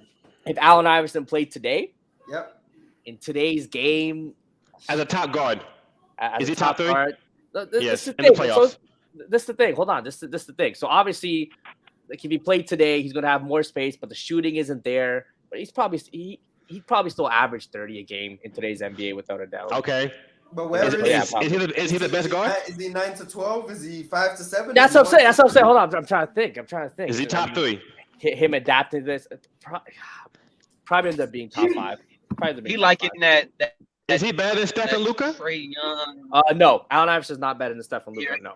Okay. Wait. We're having a very mute conversation, right? Jalen, to the rest of the panel, as far as the question of the episode before we end, because we have about 5 minutes left. Y'all's opinions about the Suns and them acquiring Bradley Beal, and how do you think that sets them up? Because I'm not about to go down the list about who better than Allen Iverson. I'm not taking the Suns seriously until they get rid of Ayton and get back some pieces. Then we can talk. If they can get depth around those three, they're definitely a contender. But right now, no. Look, they're a better team. They're gonna have amazing shooting, amazing playmaking. They're gonna have amazing starting lineup. Yeah, off ball. All that's gonna be great. It's gonna come down to their bench. Like their starting lineup is gonna be great. No matter what you say, it's going to be great. They're gonna work. I just don't trust Kevin Durant and Devin Booker and Bradley Beal giving me 40+ minutes in the playoffs again. And look, are we worried about the defense? How better did they get? Bottom 5 defense? They're gonna be a bottom 5 defense in the league. No. Frank Vogel would try to make them at least top 20. Nah, y'all overrated Frank Vogel defense. I don't think they got that better. Nah, you trying to make them at least top 20. He made one of the best defenses of all time with Roy Hibbert. So I mean, that's because they're one of the first teams to integrate the drop coverage, and they had defensive personnel. Hey, that's called revolutionary. Give him credit. Yeah, he did. What are you talking about? Yeah, but they also had Paul George defense with George Hill. Look, how they feel. And now they have Bradley Beal's defense. Bro, if they don't have a top 3 offense, bro, that's gonna be sad, bro. That's the they should get Westbrook, bro. Based on the personnel, they might have a bottom 5, bottom 3 defense. Bradley Beal's not playing defense. DeAndre is one of the worst center defenders. Personnel, they only got 5 on the right. Devin Booker's not playing. Is Westbrook bad for them though? No, they need work this year. Implement. I like Westbrook. I like Westbrook. I got a question. Westbrook with Beal and KD again? Oh my god. I got a question. They actually need what Westbrook does. Let JJ ask his question. So if they do get another guard, right? Because clearly, if that's what a lot of people are wanting, I just don't understand the premise behind it. Then the lineup would then shift to whoever the guard is. In the example, Westbrook. Devin Booker will play the 3. Yes, Devin Booker will play the 3. That's y'all still like that lineup? Wait, I like Devin Booker at the 1. I think Devin Booker when he played point guard for Devin Booker's 6'6". You don't think he can play the 3? No, but can he be the 1? Not good. 6'5". I'm not gonna lie to you. I'm not gonna lie. I see that part of 6 all day, bro. The Phoenix Sun played best when Devin Booker was their point guard. When Devin Booker he's a strong shooting guard though. He's pretty strong. You can be strong all you want, bro. I don't know why people try to bro. This is just wait. What 3s are there that are like a mismatch for Devin Booker? Yeah.